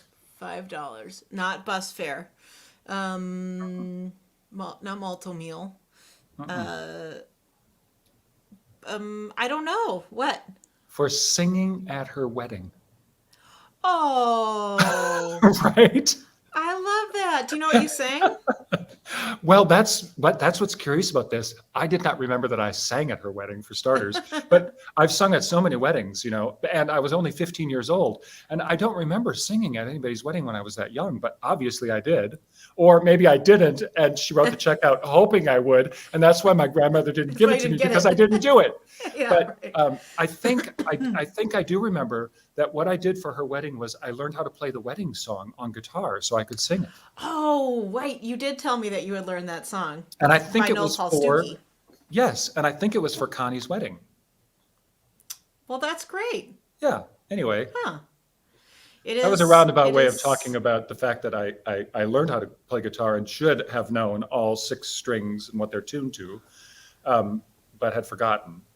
And it is one of my regrets, I must say, that when I joined this company and everybody around me was learning instruments, I sort of thought, can I take that on too? Yeah. And I didn't. And, I fake playing bass in Lumberjacks, and I faked playing the violin in Victory Farm and, like that. And I faked playing the wedding song at my aunt's wedding. But I really wished I had taken up guitar. I think it would have been a good instrument for me. Yeah. Yeah. It's not too late, honestly. I guess I just have to break a bone and then go tune. Exactly. Okay, Jeannie, I heard you say that I still need to be louder, so I turned myself up. And Holly Feldman has a nice little mnemonic for us. Eddie ate dynamite. Goodbye, Eddie. Oh, I see. She's saying goodbye is 2 words. That's great. That's how we know the guitar strings. I'll remember that. Yeah. Mm-hmm. Eddie ate dynamite. It's very clever. I still can remember. Oh, I'm sorry. Go ahead. No, James Kaplan says my piano is a spinet. That's all. Ah, gotcha. Yeah.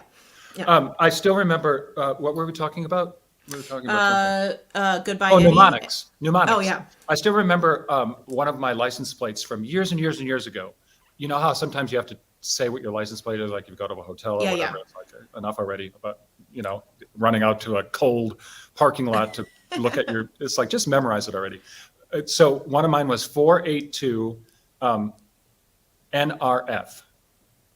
Okay. And to this day, I bet if you texted 2 of my nephews, who at the time were, little boys, I said to them, I can always remember my license plate because it's 482 nuns running free. I bet you they would still say, yep, Jeff's license That's plate was awesome. 482 nuns running free. Oh, that is so great. Yeah.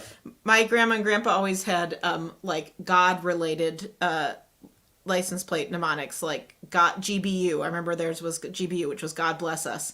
Oh, And then my grandpa just went all the way and got a vanity plate that said DD for JC, which stood for Delmer Dahl for Jesus Christ. So that he didn't have to worry about, what would the mnemonic be, what if you got an X in there or something. Right. Yeah. You can't say Xmas because that is, anathema. So anyway, Yeah. I understand the conundrum here. Okay. Yeah. What language does the word guitar come from? Wow. Guitar. There's a lineage, and you can say Guitar. any of the parts yeah. of the lineage. Well, it feels to me like it would be a Romance language word. So I'd have to go all the way back and say Latin. Good job. Yeah, it comes from, so the sort of tree Yeah. is apparently Latin citara. Oh, and that's interesting. yeah, which came from ancient Greek previously, and then from Latin went to Spanish guitarra, and then has come to Well, English. that's, And how did they spell the citara? Do you know? Cithara.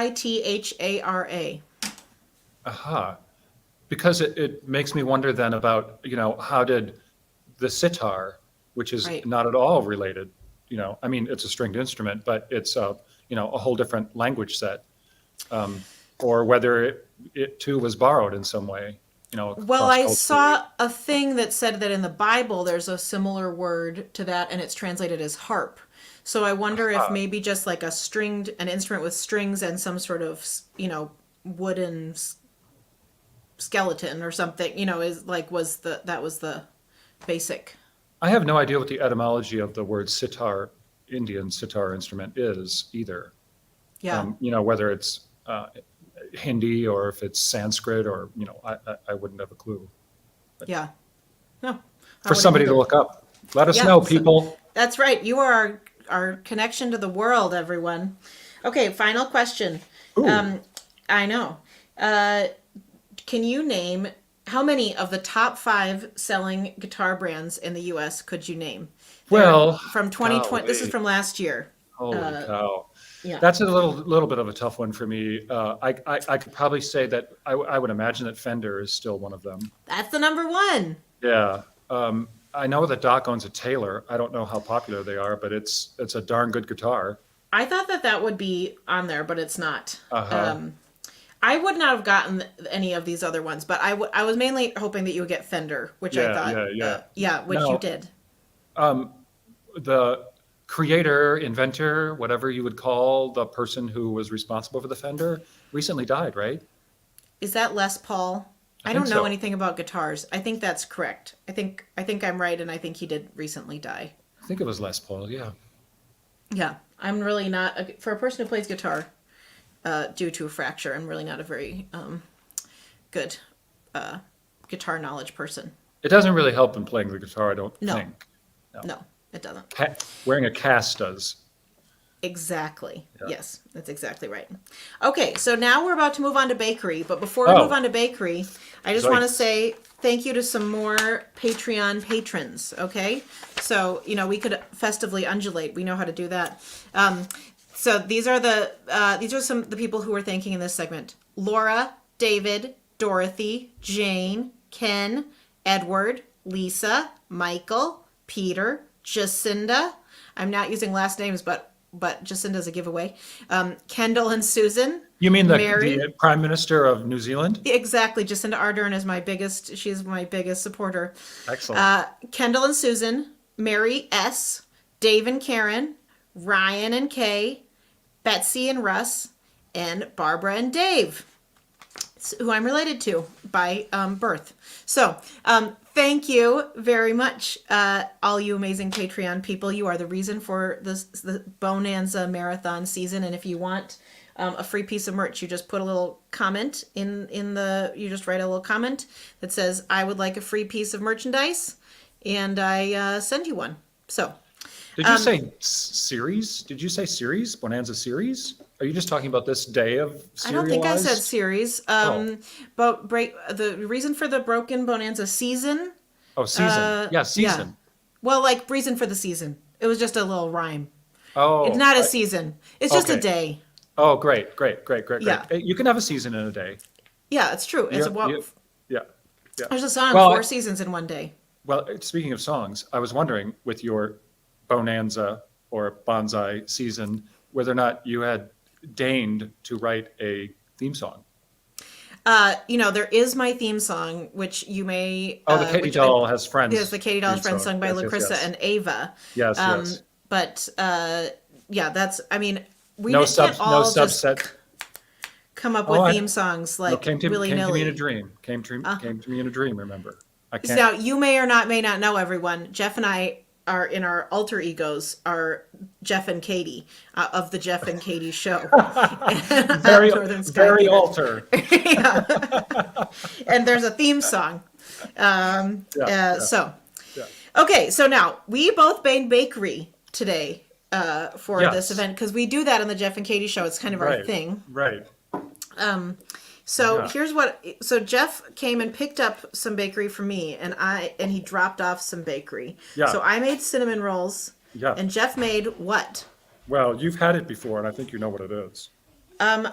Well, it's like a caramel shortbread situation. Is it true?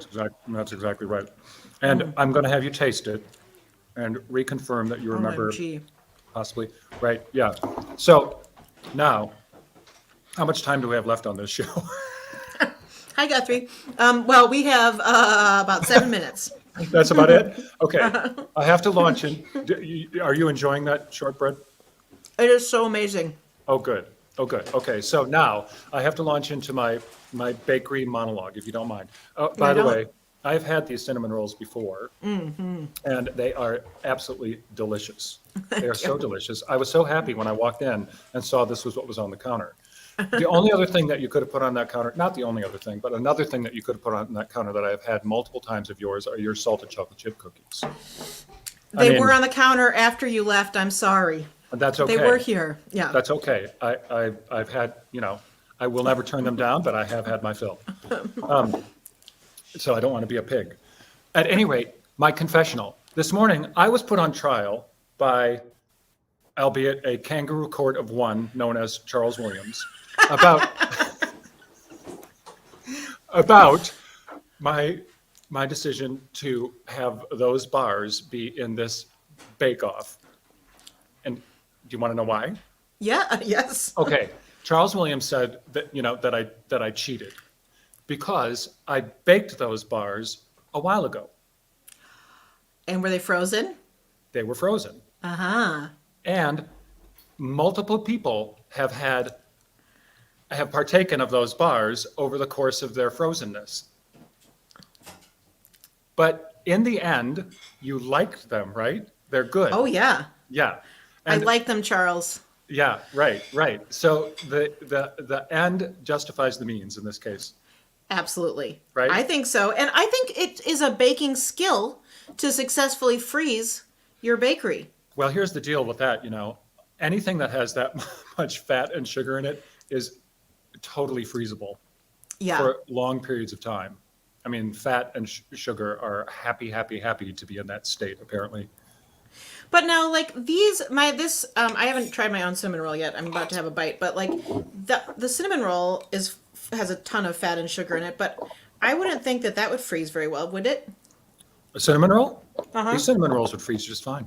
Now they have more air in them, so they would probably crystallize faster than that denser shortbread. Uh-huh. But they would be fine for a spell for sure. Well, good. So what's your trick? Do you like triple Delicious. wrap, or how do you make your frozen bakery stay fresh? No, No. I should. I don't intend to freeze it for that long. Well, good point. Yeah. Molly Rhodey is perturbed that she ate Here's the frozen deal. bars last week. Now here's the deal. I baked them for them. I baked them for the Stagers and Oh.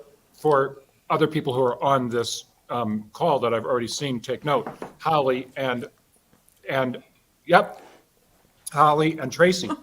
Holly and Tracy and Molly and Chase and the rest and Shelly all got the fresh bars. And then I froze them. And you got the frozen bar. I see. Oh, so it's not even right. You didn't freeze them for long at all. No. Oh, Tracy No. Vreeky. No, you don't have to wait a minute, Tracy. Yours are fresh. All good, Tracy. Yeah. And as we've just determined, kangaroo court wrong, frozen bars good. Yeah. Not cheating. Come on, Charles. I'm usually on Charles's side, but I agree with you, Jeff Herbst. Not cheating at all. Yeah. Now, is there anything? Let's see. I made a little list of things to talk about on each. Make sure that I said everything I wanted to say about you, Jeff. But is there anything that you want to say before you, in these final waning minutes of our segment on Katie Dahl Has Friends? That I want to say?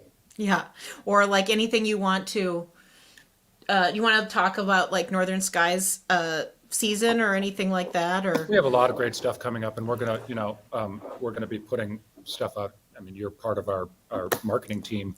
We're gonna be putting out a lot of information coming up here about the wonderful season that we have planned. What can you say? I mean, it's interesting right now, Katie Dahl, in talking to theater people who are trying to do live performances, and Omicron has socked everybody in the gut because all of these companies are having to test all of their cast and all of the people involved with these productions, and we all know how spreadable Omicron is, and a bunch of these people are asymptomatic, but they're testing positive. And what that means for these theater companies is they have to either cancel a performance or they have to have understudies in place to go on. And a lot of these positions in theater companies are not understudied. Stage managers, stage hands, things like that. But everybody's being tested in order to keep everybody safe, as it should be. But it's nearly impossible to continue to believe that you can do. For instance, I know Milwaukee Rep is spending like $60,000 just on testing alone. It's just crazy land, right? yeah, I don't think people understand how impacted our particular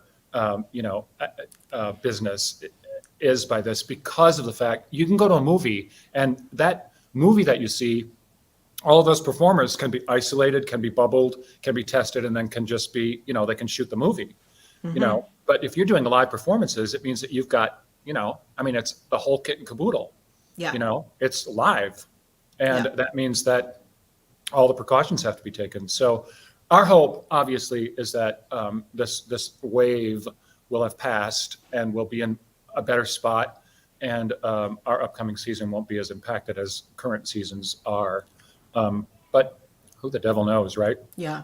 No. Doesn't stop us from having plan A in place. We kind of determined from the get-go that we weren't going to have A through Z this year like we did last year. And instead, we were going to focus on being able to kind of do what we are accustomed to doing. And fingers crossed. Yeah. Yeah. Fingers, everything crossed. But Totally. we have exciting stuff coming up. And it's important, I think, to try and to get back to some kind of normal.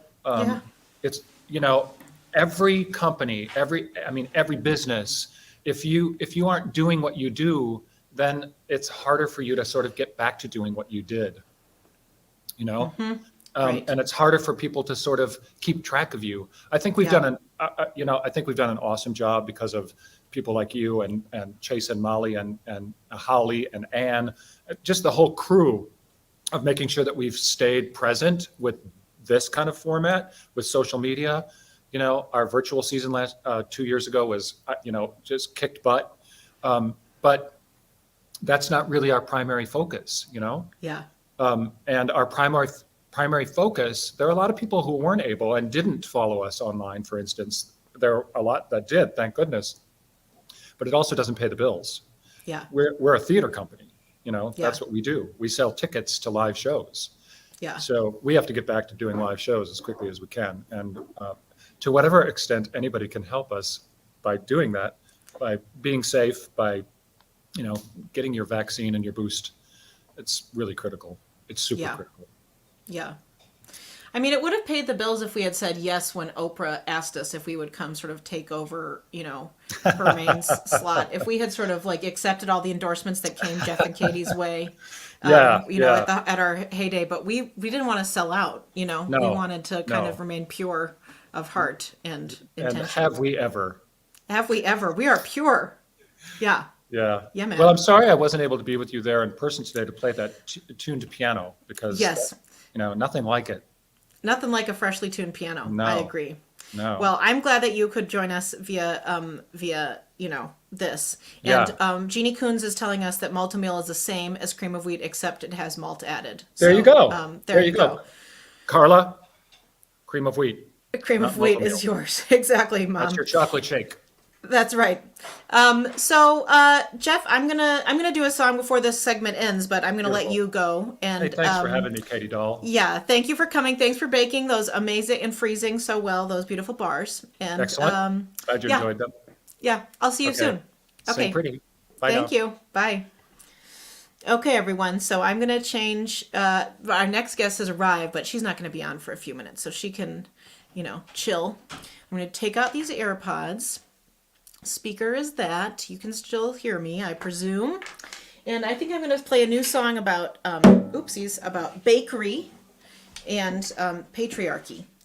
And you wouldn't think that bakery and patriarchy were the same or were natural bedfellows for a song. But I found that they were in my weird little subconscious. So basically, you may know there's a confection around Epiphany time of year, which is now, which was January 5th or something. The king cake tradition, right? And it's they have in New Orleans they have king cakes, in France they have galette des rois, and what they do is they hide a little bean, like a dried bean, in the cake, or sometimes it's in New Orleans it's like a plastic toy that doesn't melt somehow. Anyway, and if you get the toy, you win, or the bean. And that caused me to write this song. And it has my capo on capo 3.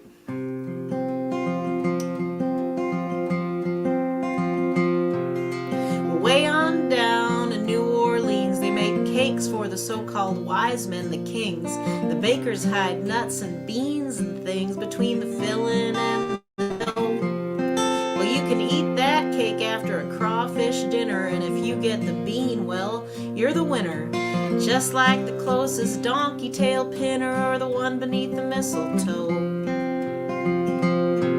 But later that night when you're lying awake, you wonder why they make a secret a part of the bake. Why not set the bean up on top of the cake out for everyone to see? Well, it is a king cake after all, so it's probably the kings who made that call. Men in charge like to build up walls. It's called patriarchy.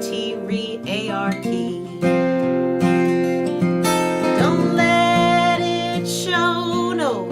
Hide it, hide it, hide it. That's the way to go.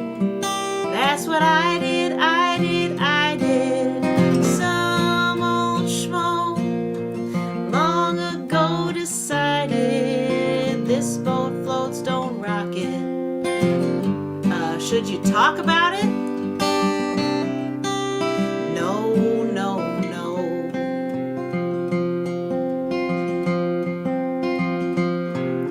So let's say you like boys, or say you like girls. Say you like lots of kinds of people in this wide old world. Say your body hurts all the time. You just want to curl yourself up into a little ball. Say you're old or you're fat, or worst of all sad. Say you got a little secret about your dear old dad. Say you did something hard and you're proud or you're glad. Well, just shut up about it all. Don't let it show, no. Hide it, hide it, hide it. That's the way to go. That's what I did, I did, I did. Some old schmo long ago decided this boat floats, don't rock it. Stitch your throat up like a pocket. Should you talk about it? No, no, no. What's the last verse? Oh, yes.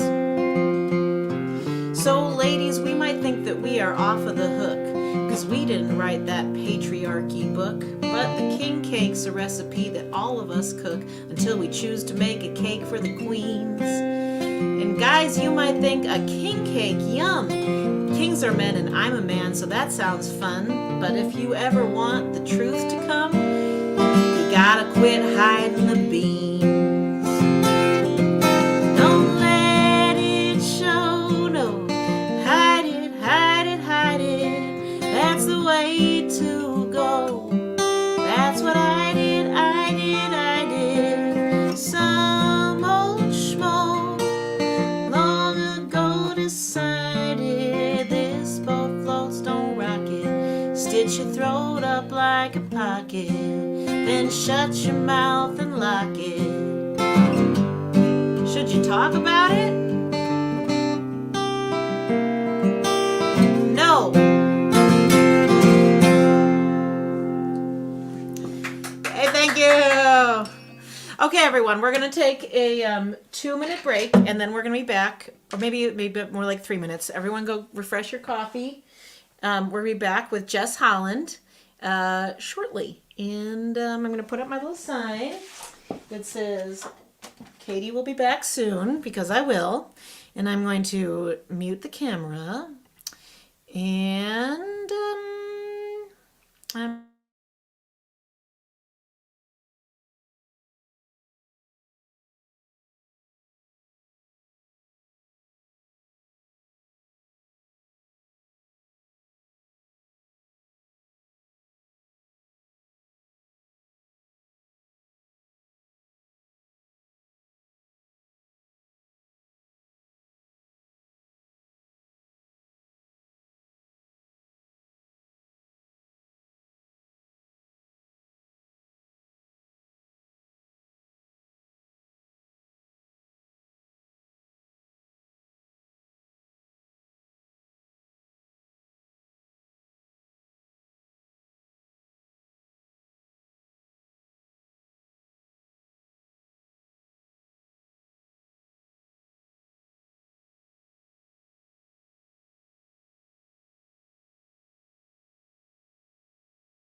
Hi, everybody.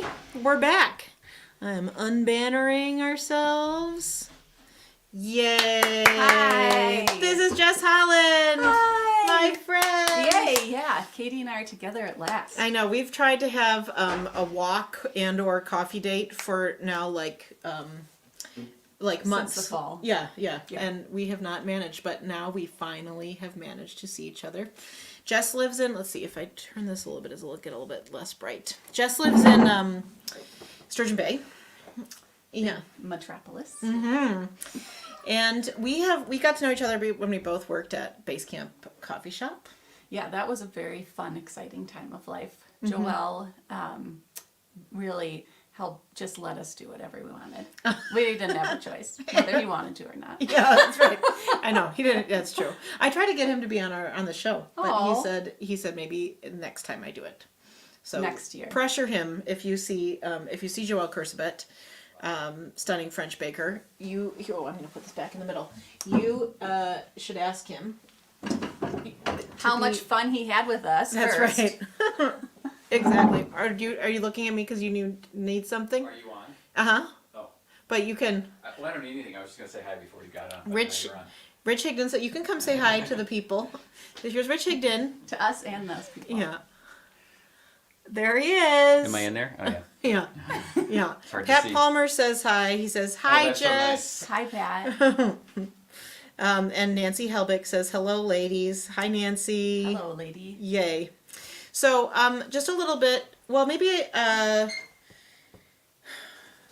we should each do a song, and then I'll say why to explain about why is the broken Bone-Anza and why the. Maybe I'll start with Wildwood. Should I start with Wildwood Girl? Or is it too much all at once? Oh, no, You that's good. No, okay. Um, You want my CD? You know what? So- I have a bag here of things that I got, Oh, and one of them are Katie's lyrics. And while I was looking for the lyrics, somehow this fortune dropped out of somewhere in my car. So live that you won't be ashamed to sell the family parrot to the town gossip. Oh, that is so awesome. I don't know. I've kept it a long time. There's like coffee stains on it, and it looks gross. Oh, that is so amazing. Oh, hi, Jillian. Yay. Oh, Jillian. Hi. Paul Klapatic says, hi, neighbor. Oh, Clapatch. Claypitch. Oh, I think he's my neighbor. Yeah. Yeah, Yeah. Yay. Okay, that's fun. different how than I usually spell his name. Yeah. Well, Hi, Paul. Yeah. Hi, Luann. that is the best fortune. I love that. No pressure. Yeah. That's why I don't have a family parrot. So Jess and I met at base camp, but the cool thing is, oh, your YouTube is not back on. Barbara, you might need to refresh it. It says that we're still broadcasting to YouTube, so I'm not sure. We never went off.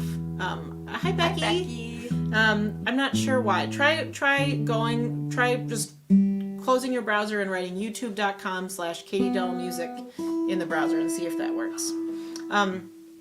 So Jess and we met at base camp, but we have like this cool. I don't even know how we found this. I think my out. grandma told Oh, okay, yeah. yeah. That Jess's grandma and my grandma were friends growing up, and Jess's great aunt June Yeah. and my grandma were like best friends growing up. And my great aunt June, I saw recently, she said she still has a photo of her and somebody else and your grandma on her dresser. Oh, that is so Yeah. great. I have been meaning, she wrote me the nicest note, and I want to go talk to her and get some stories. Yeah. It's a weird time to like try to go and Yeah. see anyone, especially someone who is not that young. You don't want to be putting anyone in danger, but anyway, so Jess and I I think it is so cool that like we both play guitar, we both live in Door County with our families, and we both worked at base camp, but our grandmas were friends way back in 1930 something. Yeah, So- Northern Sister Bay. yeah, Northern Sister Bay. So this is a song I wrote about my grandma, and Jess is gonna sing on it. So it's called Wildwood Girl.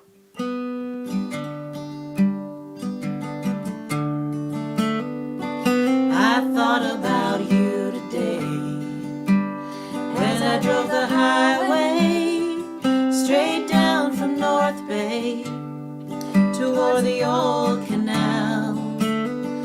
like I was tracing your lifeline from that cabin in 29 to the dusty old stop sign where you said farewell.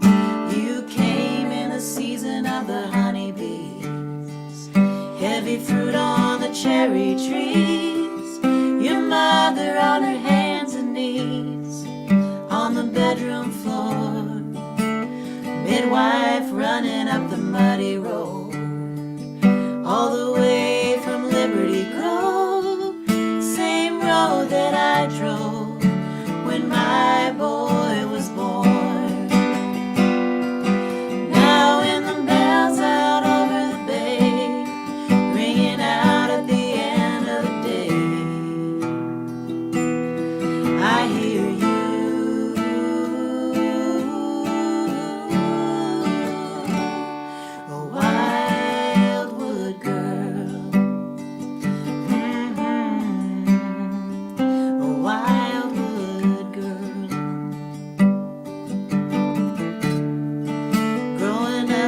Shadow of death's door, echo of the Great War, clean cut and dirt poor, stronger than the boys. Yeah, you could pick 100 pails in one day. And when the evening came, you had songs and cardamom cake, simple joys.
I had to stop because I was like gonna cry for a moment there.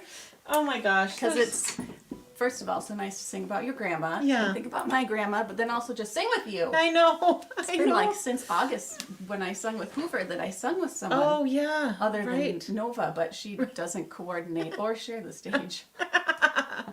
Nova is three. Mm-hmm. Yeah. Oh. Yes. How's she doing? She's great. She has a ukulele, which she's either playing and singing, or if I want to play my guitar and sing, she says, "Mom, put that down, you're gonna lose it."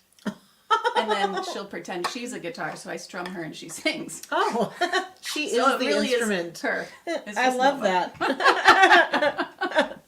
Oh, that's so nice. And Everett, how's Everett doing? He's great. He's good. Reading up a storm, Legoing a storm. Uh-huh. How old is he? 9? No. 10. 10. That's mind-blowing. I know. Yeah. We've known each other a while now. That's what I was thinking. I was like, that means we've known each other longer than that because when I met you, he didn't exist yet. No. So, yeah. I wasn't even pregnant yet. Yeah. Didn't last long. Thanks, base camp. Yeah. No, it's a dangerous place to work. Let's see. Oh, thanks everyone for listening and being so nice and commenting on the harmonies. You guys are really lovely. Are you gonna sing? Do you want to sing us a song, Jess Holland? Sure. Oh, good. Do you want to do one where you could sing harmony with me now, or should we wait for that one for a little later? Let's wait for that one, maybe. Okay. Okay. I'll sing a new one that I wrote about two different things, but one was because Melissa Clark, who lives in Sturgeon Bay, you might know, she had written something about a dream, and then everybody was talking about how we have reoccurring dreams of driving off overpasses. Oh. And it was like there were so many people that had that dream, and so I thought, well, at least I'm in good company, you know, with these bad dreams. But then also, just like we've not been having the best of times, so that also inspired this song.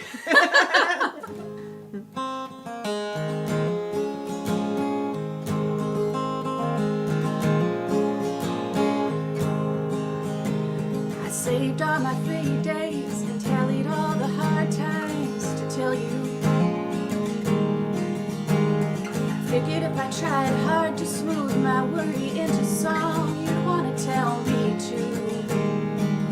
How'd you get by when the world knocked you down?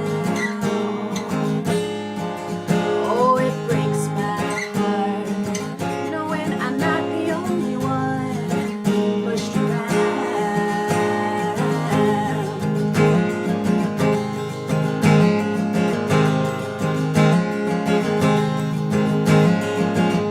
How will we get through? Who will we turn to? How we gonna kick these old blues? Good company for bad times, good company for bad times.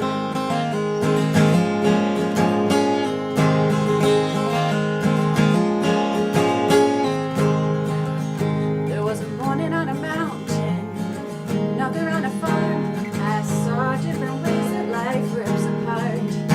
I've seen different ways it's pulled back in, seen different ways to reframe it. And how'd you get by when the world knocked you down?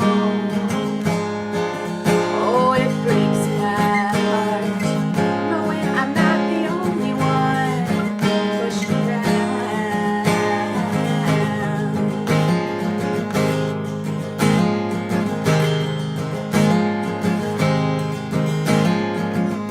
How will we get through? Who will we turn to? How we gonna kick these old blues? Good company for bad times, good company for bad times.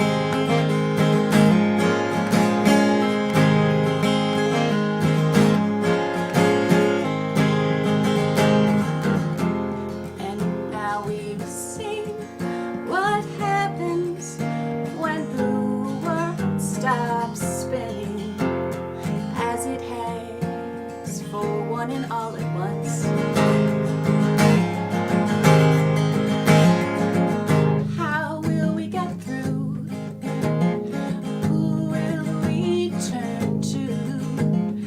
How we gonna kick these old blues? Good company for bad times, good company for bad times, good company for bad times, good company for bad times.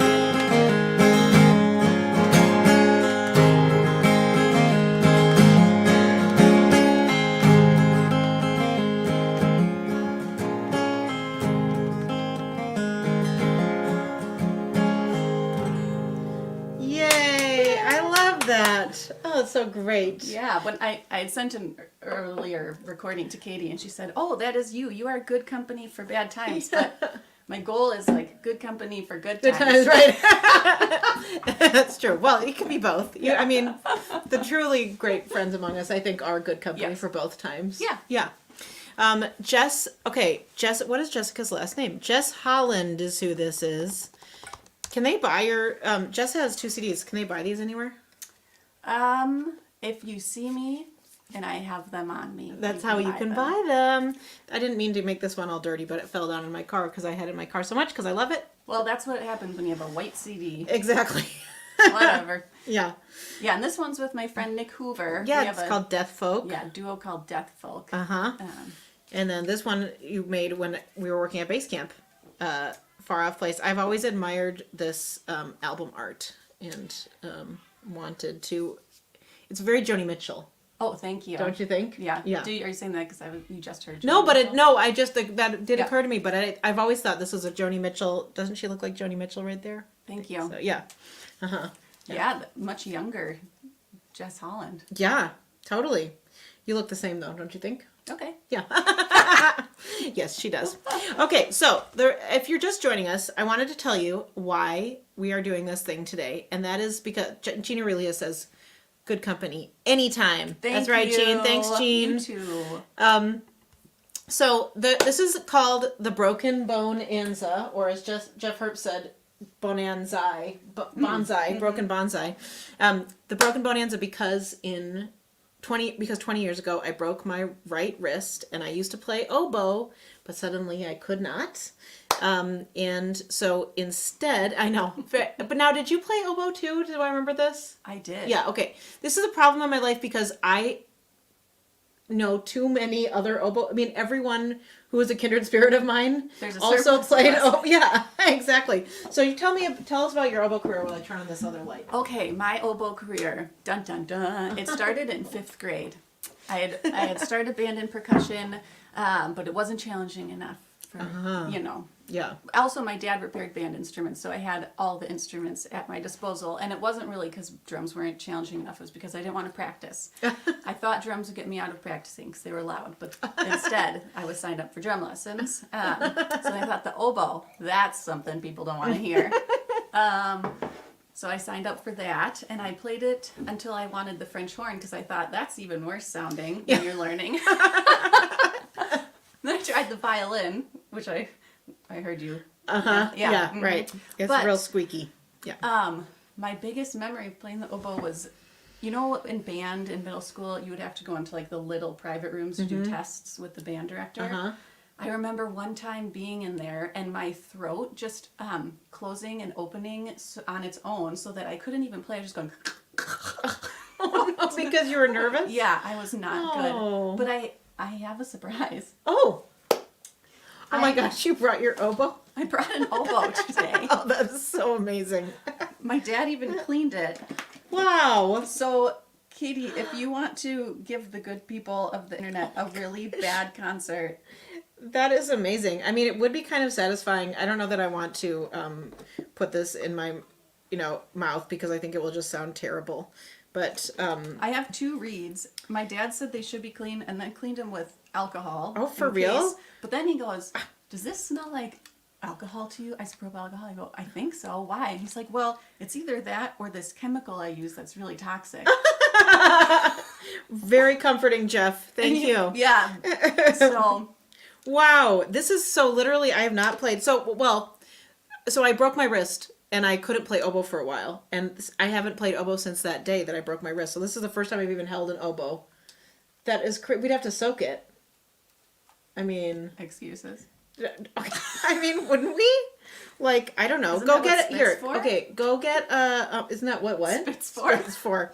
Go, Jess Holland. I'm gonna tell the people about Patreon. You go get a cup and put I'm some gonna get 2 water in it. cups. Okay. Oh yeah. Oh, you're gonna do it too.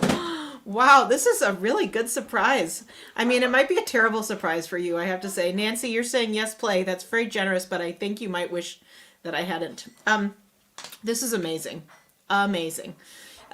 So okay, here's the deal. I broke my wrist. I learned to play guitar, And that's what we're celebrating today. It's the 20-year anniversary of that. And we're also specifically celebrating the Patreon subscribers, including Jess Holland, who is a Patreon subscriber. Thank you.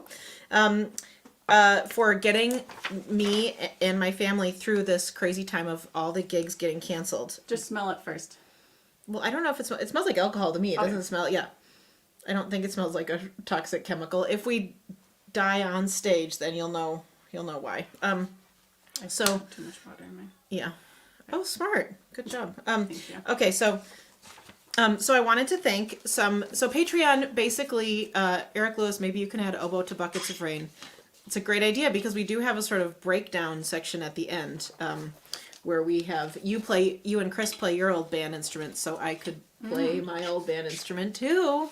That's true. Yeah. I don't know. Everybody must get stoned, like really, like lends itself to the oboe, but maybe if you got really, really stoned. If everyone was stoned. If everyone was stoned, then it would sound really good. So anyway, wanted to thank the following Patreon members. So Patreon is a monthly subscription service. Patreon, I'll put the link in here. Patreon.com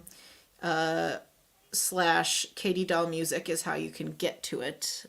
Katie Patreon. And basically I put stuff up there like new songs that I'm working on, and we had a concert at our house in our yard this summer for Patreon people. Zoom concerts, like behind the scenes stuff. And it's $3 a month or less if you pay annually. So I wanted to say thank you to the following Patreon subscribers. Celeste and Anne are our newest Patreon people, I believe as of yesterday or this morning. Thank you. Susie and Tracy, Molly, Julie, Michael, Carol, Sonia, John, Carly, Nolan, Brent, Angela, Sarah, Trudy and Tony, Marla, Jerry and Sue, Cynthia, Ray, Allie, Karen. There's more every hour. Yay! Thank you so much. Jillian, gonna figure out this Patreon sign up thing. That is so nice of you. The link is right there. Oh, I referred Jillian. Can I have a cup? You can have a cup. Okay, so this is the deal. You totally can have a cup. You and Jillian both get a cup. Joking, but Well, that's sort of want a amazing, cup. actually. You can have a cup because here's the thing. Today there's merch giveaways. If you refer a friend to Patreon, you both get a thumb cup made by my husband, Rich Higdon. There's a spot for your thumb. Here you go, Jess. Jillian have gets one too. a couple of rich cups, and one broke, and Everett cried. Oh, Yeah. well, It's then like I'm so Oliver. glad that you can. This is so great.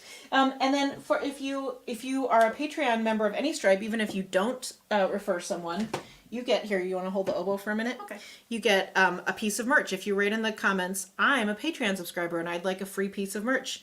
You can have this hat that says I Heart Hometown Tables. You can have this hat that says I Break My Bread at Hometown Tables. Oh. You can have this hat that says the Packers, the good guys, in its Packer colors. And even though we're very sad about the Packers right now, we can still feel good about wearing this hat with their colors. Or you can have this shirt that says I Break My Bread at Hometown Tables, or there's a red version. I like that There's one. a fish boil and cherry pie. Or you can have any of my CDs. So a free one of any of those things, shipping included. You If guys, that's yeah, an amazing That's deal. an amazing deal. If you are already a Patreon subscriber and you put it in the comments that you want it, or if you become one right now and you put it in the comments that you want it. So, that is the reason for the Patreon or for the Bone-Anza season. Let's see. This is my little list of things I'm supposed to tell them in every thing. Okay, now is it time for us to try the oboe? I can't believe I'll this. go first because I'm gonna be worse. Okay, I'm gonna take a That's picture guaranteed. of this. This is amazing that there is. Oh my gosh. Okay. This is so great. I'm gonna get my embouchure ready. Yes, you get it ready.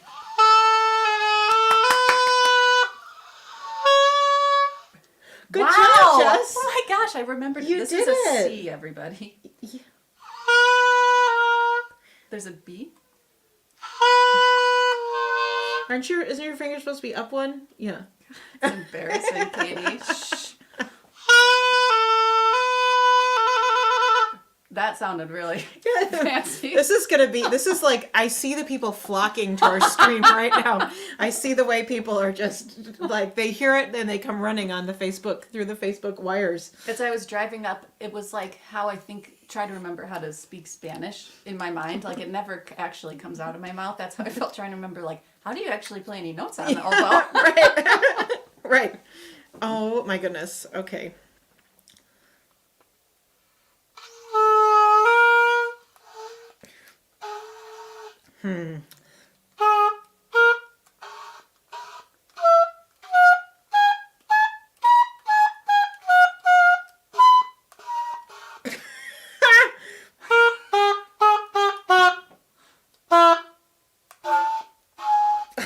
Well, Wow.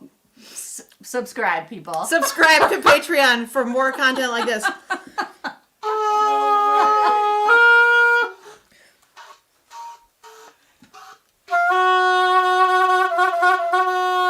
All of Wow. you could have this fun if your dad repaired band instruments. Thank you, Jeff Holland, for allowing me. Sue Fink is very excited. She says, oboe, oboe. We have Sarah saying, this is excellent. We have Nancy saying, wow. I think wow is the most appropriate, like it could mean, and actually Sue's also could mean oboe, oboe. Oboe. Stephen K. Wood. You bought a gift set from me in the early days. Bravo. Thank you, Stephen. Thank you for bringing the oboe. That is a true highlight. I am happy to play it. I, at one point recently, had told my husband, Jared, that I wanted to play oboe again. And Jared is nothing if not sincere all the time. And he sincerely looked at me and goes, I've never heard an instrument I like less. All right, well. Oh, that is so amazing. Everyone ended up at jury duty with Jess's husband Jared in June. You want this back? No, okay, thanks. I don't know if I don't have. Really love that. Oh, story. you want? Can I tell the story? I think it's a really good example of who he is. Yeah. So basically, I ended up at. Brandy Klein says Ginny June, 3 years old, loves this introduction to the oboe. Yes, that is so nice. Go Thanks, Jenny. Brandy.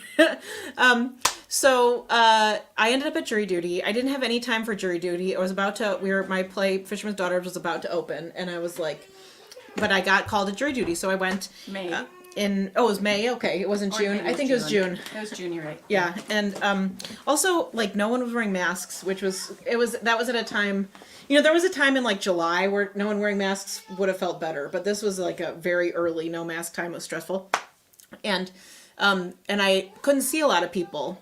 I was sitting behind. I was in a second group of jurors, so I sat behind, and all of a sudden. And people kept getting called that I knew, like Andy Coulson. It was a banjo player that I no. Speaking of instruments, people don't like to hear. Which I also like. Yeah, right. And then someone said Mr. Nellis, and that's Jess's husband Jared. And they said, does anyone have any reason that they can't that they're distracted, today? And Jared raised his hand, and they said Mr. Nellis, and he said, well, I'm a teacher and I have my grades due tomorrow and or Friday or something, and I feel very distracted by that. And they said, do you mean you can't do jury duty? And he's like, no, I mean, I can. You asked if anyone was going to be distracted, and I'm going to be distracted. And they said, so are you asking to be excused? And he's like, no, I'm just answering that I feel distracted by that. And so they're like, but do you want to be excused? He's like, I didn't say that. So this went back and forth. So then I told Jess this, and she said, wow, that's exactly the same story Jared told me. I'm like, yes, it must be true. It's really what happened. But sometimes it's hard to tell if someone's telling the exact truth or, I guess I should take him at his word. More often. I feel like it's a thing of marriage, yeah. But also when you're married to someone or partnered with someone, I feel like you're really familiar with their self-delusions. So you're sort of aware of the times that they may even be trying to tell the truth, but not succeeding. Right. Yeah. Yeah, I won't give any examples. Well, you and I would, our partners wouldn't feel that way. That's right. No, that's right. Rich chimed in. He Endorsement. said, yeah, exactly. Okay, now D. Hapke is totally, this is how you do it. I'm a Patreon subscriber and I would like a good guy's hat. So I will, that's how you do it if you want a free merch. By the way, this is going on all day until 9 p.m. The next person at noon is one is Cassie, Bissell, and Ava Nimmer, who are actors. We're talking about acting, and that'll be fun. So, okay, should we play another set of songs? You Sure. think? Okay. Yeah. I think I'll play this song. I sent this to Jess. Sometimes lately, Jess and I, in our failed efforts to see each other, we have like everyone keeps getting COVID exposed, you know, and then we're not able to see each other. But sometimes what we do, we'll be like, well, I'm sorry we couldn't get together again, but here's a song I was working on. So I sent this to Jess. I started working on this in last fall, and I felt Jess is a good friend for bad times or good times, and Thank you. yeah, she's a good friend to be vulnerable with. I told Jess one time, I was like, I feel like the rule hanging out with Jess and Katie is like no, there's Guthrie, no bullshitting, no lying. You know, you have to be honest. That is I feel like that's the unspoken rule. So, anyway, this is a song of honesty that I sent to Jess after one of those failed meetups.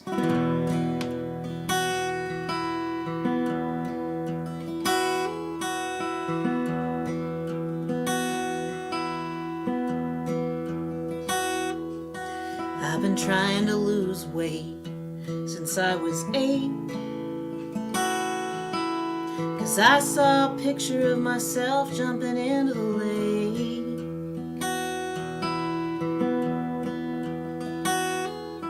I've been swimming in the water for most of the day.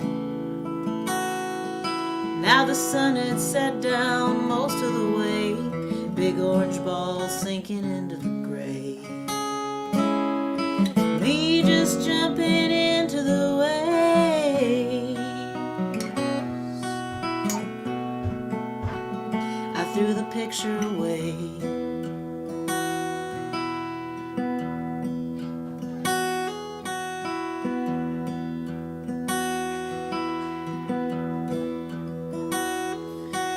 Someone must have taught all the other little girls the rules, how they could eat their cake and have this too.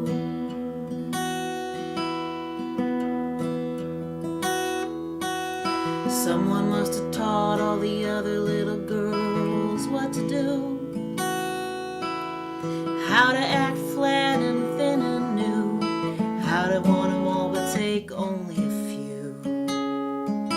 Except that all the other girls seem to feel bad too.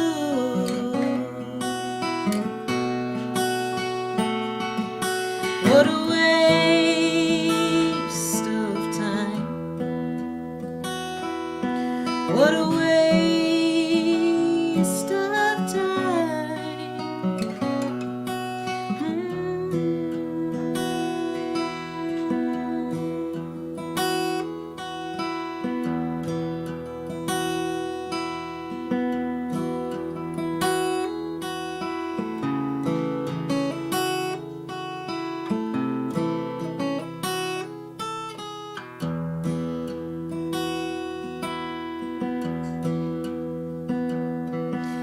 I'm not the kind of girl who cares what anybody else might say.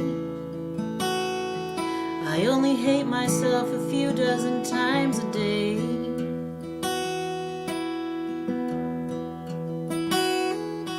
Then a few dozen more for feeling that way. Get hit by the bullet and the ricochet. Game's rigged and I don't know how not to play. I just wanna say, hey, not today.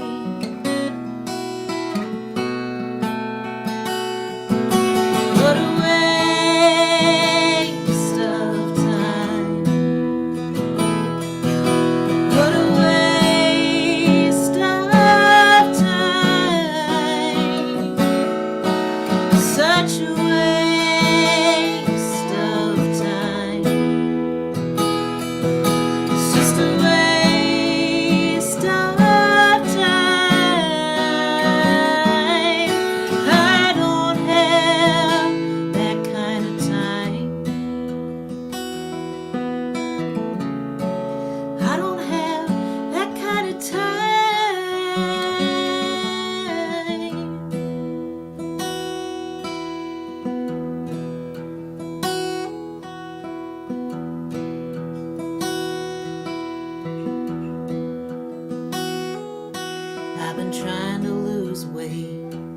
since I was 8.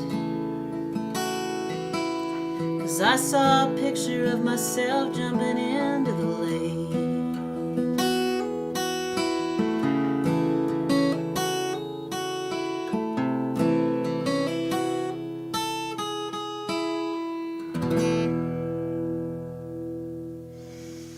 Katie. Yeah. Thanks. Do you- Thanks for singing. Yeah, thanks Yeah. you for saying that. Jeez Louise, and for sending it. Have you ever read any of Kate Baer's poetry? Oh, yes, on Instagram. Oh, okay. Uh-huh. I was reading some of hers this morning, and I have it in my bag because this is my bag I bring to work and has random things. But there's one that like made me think of that song actually this morning before coming. So I'm Oh, glad cool. you played it. Yeah. You want to read it? Well, let's see if I can find it. One of the many dog-eared pages. Let's see. Thanks for the nice song comments, Melissa and Sue and Nancy and Holly and Dale and Jillian. You guys are nice. I think I'm borrowing this book from my friend Ava, who's coming on next. In fact, I haven't read it yet, though. Okay, I think this is the one I was thinking of, Okay. but it's called Robin Hood. Imagine if we took back our diets, our grand delusions, the time spent thinking about the curve of our form. Imagine if we took back every time we called attention to one or the other, her body, our body, the bad shape of things. Imagine the minutes that would stretch into hours, day after day stolen back like a thief. Imagine the power of loose arms and assurance, the years welcomed home in a soft cotton dress. Oh, that's amazing. I mean, like, yeah, the reason that song is so powerful and this poem is so powerful because it's like a very universal feeling. Yeah. Yeah. Ew. Yeah. Boo. What a waste of time. I know, I was like, what will the chorus of this song be? And I was like, it doesn't have to be very much. It's just like, what a friggin' waste of time. Yeah. Yeah. So Yeah. thank you for that. Yeah, thank you. Let's see. I think I'm trying to think. I'm looking at my list. Okay, grandma's CDs. Jess is a Patreon patron, right? I've covered all those things. We covered. Oh, so I should tell you who's on the rest of the day. I think. Yes. So coming up next, like I mentioned, Cassie, Bissell, and Ava Nimmer. They're actors. We're going to talk about acting and Anne of Green Gables and why I am such a bad actor and they're so good. Because no bullshitting. Yeah, no, exactly. Only truth here. We then at 2, Cathy Grier is going to come. She is an amazing blues guitarist, songwriter, singer. Also from Sturgeon Bay. Mm-hmm. I was like, when I was making the list of people, I was like, Sturgeon Bay songwriter, Sturgeon Bay. I was like, everyone is a Sturgeon Bay songwriter. So I just started saying Door County songwriter. At 3, Dawn Volpe, pastor of Ephraim Moravian Church. She's going to come and we're going to talk about like how she moved to Door County from Brooklyn or from New York City. I don't know where. And like, you know, life as a country pastor as opposed to a city pastor. I'm very interested in that. Country mouse, city mouse. Exactly. Pandemic pastor, non-pandemic pastor. 4 o'clock is Jeanne Kuhns, Sturgeon Bay songwriter Jeanne Kuhns. 5 o'clock is Dan Klarer, who is an amazing. He's going to bring. We're going to have another baking segment with Dan at 5, and we're going to. I don't know if we'll sing or whatever. We'll do lots of fun things. 6 o'clock, James Kaplan, Sturgeon Bay songwriter. He's a composer of Guys on Ice and Lumberjacks in Love and other things you might know, and he plays piano. We're going to sing together. And then at 7:30, Eric Lewis, an amazing Memphis multi-instrumentalist. He'll be in via remote StreamYard form, and we will do a little double bill concert, a full show, trading songs back and forth, me and Eric. So that's what's on tap. If you are all amazing for showing up. So many of you are Patreon patrons, and the reason I'm here is to thank you. If Patreon isn't your thing, but you'd like to tip, I'm putting the tip info in the comments. I heard earlier, if anyone wanted to tip Jennifer Aniston, this is how you do it too. Yeah, that's right. It's amazing. I mean, and who would not want to tip Jennifer Aniston? She is. Have you watched the morning show? No. I bet you would like the But morning show. I was thinking you should have a morning show. Like you Oh. should have a show like Ellen or someone. Oh, yeah. You're so good at this. Oh, thanks. Oh, that's so nice. I would love to have a show like Ellen.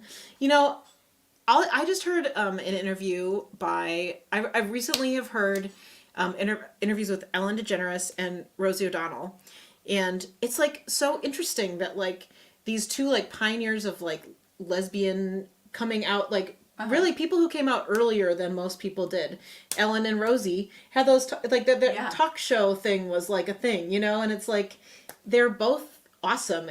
You know, I really think they're both great. Yeah, you could be among the ranks. Be among the ranks of the talk show hosts. I Yeah. know. Well, you just talk to your people, everyone out there in Facebook land. If you Maybe have any connections. Peninsula Publishing Company could do a Door County show Yeah. with you. Oh yeah, Okay. that's a good idea. You guys all work your connections, okay? Oh, but I should say also, everyone, this feed is after 1 more hour. There's a second video because Facebook has time limit, so we're all gonna have to like get off this video and jump on over to the afternoon and evening video, which is too bad, but we can't. Mark Zuckerberg wouldn't take my calls. So, okay, why don't you play us a song, Jess Holland? Okay.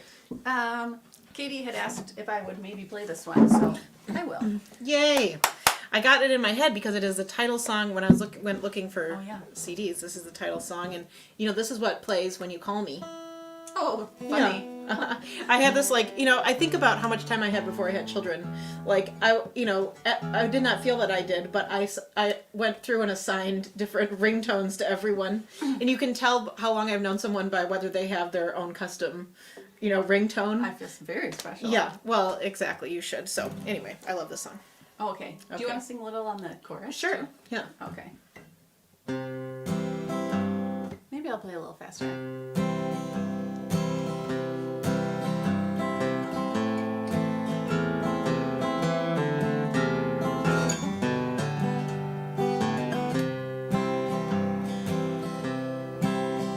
My mind is in a far off place. My mind will never know.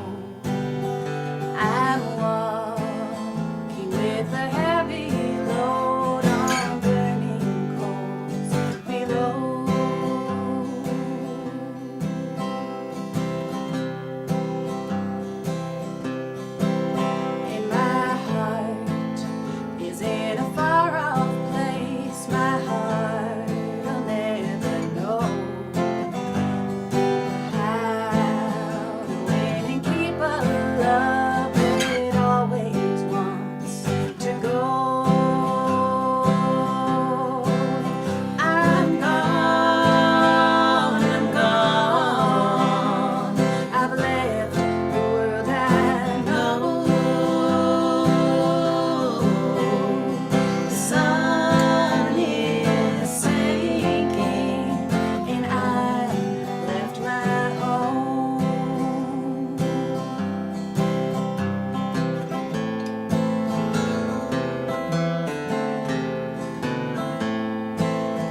love that song so much. And you wrote it when you were in Austin, right? Is it true? I see my friend Becky over there. Hi, Becky. Happy to be hearing that song again. Yeah, I wrote it while I was living in Austin and became friends with Becky despite having the same boyfriend at the same time.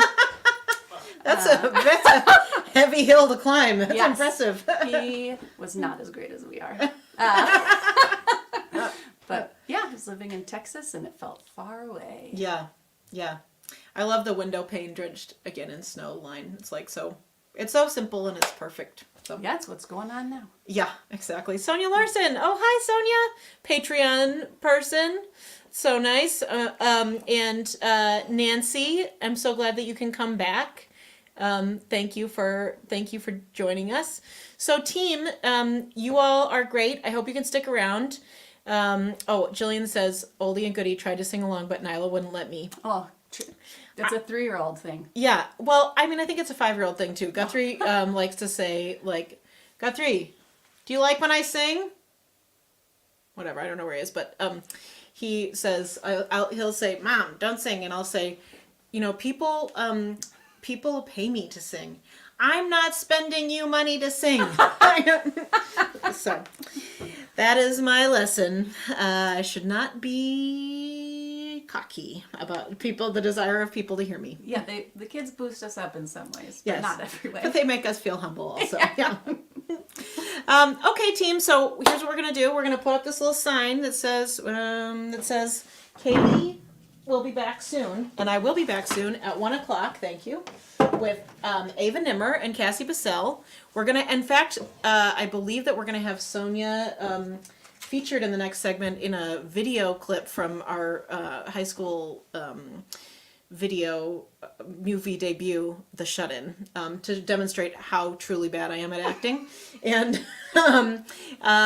so I'm gonna mute us, and we'll be back at 1:00 Central Time, and here all day until 9. So thanks for joining us, and I'll be back soon.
No.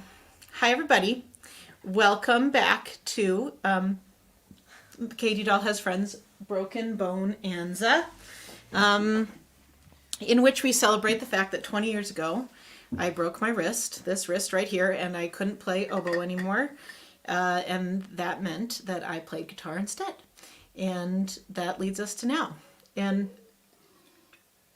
I was looking for an excuse to see you all and to see some other friends that I enjoy. And so that is why I decided to have a big old live stream. And also because I wanted to thank all the people who are Patreon people. Patreon is like a thing. It's a subscription service. It's monthly. And it's $3 a month or less if you pay annually. And I'm so amazingly grateful for all the people who have been supporting me through the whole pandemic via Patreon. And this is kind of like a thank-a-thon, too, for the Patreon people. So I wanted to say thank you to the following. Matt, David, Jim and Bridget, David and Susan, Marcia, Claire, Mary Catherine and Jim, Jan, Marianne, Pam, Brian and Barb, Mike, Nancy, Kate, Neen is still on my Patreon list. Oh my God. Kate and Linda, Joe, Rose, and Sheila. Thank you so much, everyone. So grateful to you. And if you join the ranks today, you get a free piece of merchandise. I'm going to tell you, I'm going to put the little link in here so that you know how to do it. And all you have to do is join Patreon, or maybe you already are joined, and then you write in the comments, I am a Patreon person, Katie Dahl. I would like a hat, like a I Heart Hometown Tables hat. Or I would like a trucker hat. I break my bread at Hometown Tables, Katie Dahl. Or I would like I break my bread at Hometown Tables t-shirt, or a red version of this t-shirt. Or I would like any one of Katie Dahl's CDs. These are the things that you can get for free if you are a Patreon member today only. So I recommend signing up. Okay, so that's the business out of the way. Now, our next guests are here because they are my friends, and they do something that I cannot do, which is act. And I am interested in learning about how they do it, and also in just talking with them. I was busy all day, and I thought the only way I'm going to have a chance to talk to them today is if I invite them onto the show. So that brings us to now. And first, so we have Cassie, Bissell, and Ava Nimmer both here. But we're going to have first Ava just come on, and she's going to sing a song with me. Is it true? Welcome to the stage, Ava Nimmer. Thank you so Woo! much. Hey. Here's Ava. You may recognize... Hi. Ava lives in Milwaukee, I do. but she's originally from Plymouth. That's true. Yeah. Very good. Mm-hmm. Ava Trivia. Yeah, and Ava Travia. Yes. It's confusing. I'm writing a play about midwives and moonshine, and the main character, who Ava played in the reading that we had of it, is called Eva. Whoo boy. Oh boy, indeed. Why? Who did that? I don't know. Yeah. Me. I'm the one. So anyway, she is Ava, and we love her, and she is a member of the band. I saw that Kat Woodkey is on here. Hi, Kat. Hi, Kat. And Ava is amazing. I paid her agree. to say that. Yeah, good. I make sure she pays up, Kat. And Ava and Kat are part of a band called Long Mama, which you should totally check out. Yes. It is awesome. And sometimes, I don't know, I'm excited about your album. When is it coming out? Thank you. Okay, Kat would be the expert on this. And by the way, you can check out more Long Mama news at Long Mama Music. Oh. So find us on Facebook and Instagram and all of those things. But we just, and by we I mean Kat, who does everything for our beautiful band, submitted our final mixes I was making Like- a face because Guthrie was being loud. Oh. Not you. Oh, Sorry. no, you're fine. Yeah. Like very recently, last week maybe. Amazing. So mixes are in. Congratulations. Done. Congratulations. Yes, very exciting. Yeah. So Oh, with good. pandemic times, it's hard to like gauge when we'll actually be able to release. right. But Yeah. hopefully this year. Yay! It's so awesome. Yeah. And they have a Patreon too, don't you? Or is it just Kat? Kat. Yeah. Kat has is the leader of Yeah. that. I'll put that if you want to check out that Patreon. There you go. Okay. So Ava is a singer. Is how what I was getting around to. In addition to a music video actress in in a music video by me, filmed in this very abode, and this song is the music video song. Yes. Yes. Yes. Okay. Song about a dream road trip, a dream January road trip. Oopsie, sorry, that's mine. Got it. Okay, thanks. And it's called Helen. Yeah. Yeah. Wait, let me make sure. Let me just make sure I have to make sure I know all how to play this song. I think I do.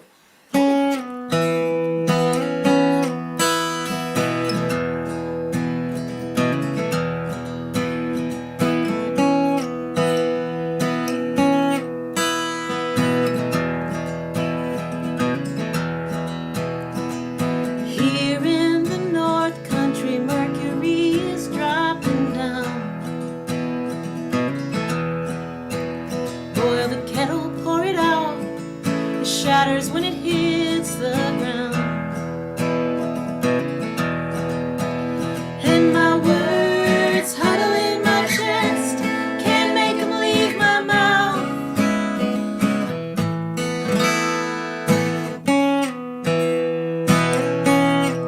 Helen, let's go south. I seen you chopping wood, I seen you sneaking brandy in your tea.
my dream, as you know.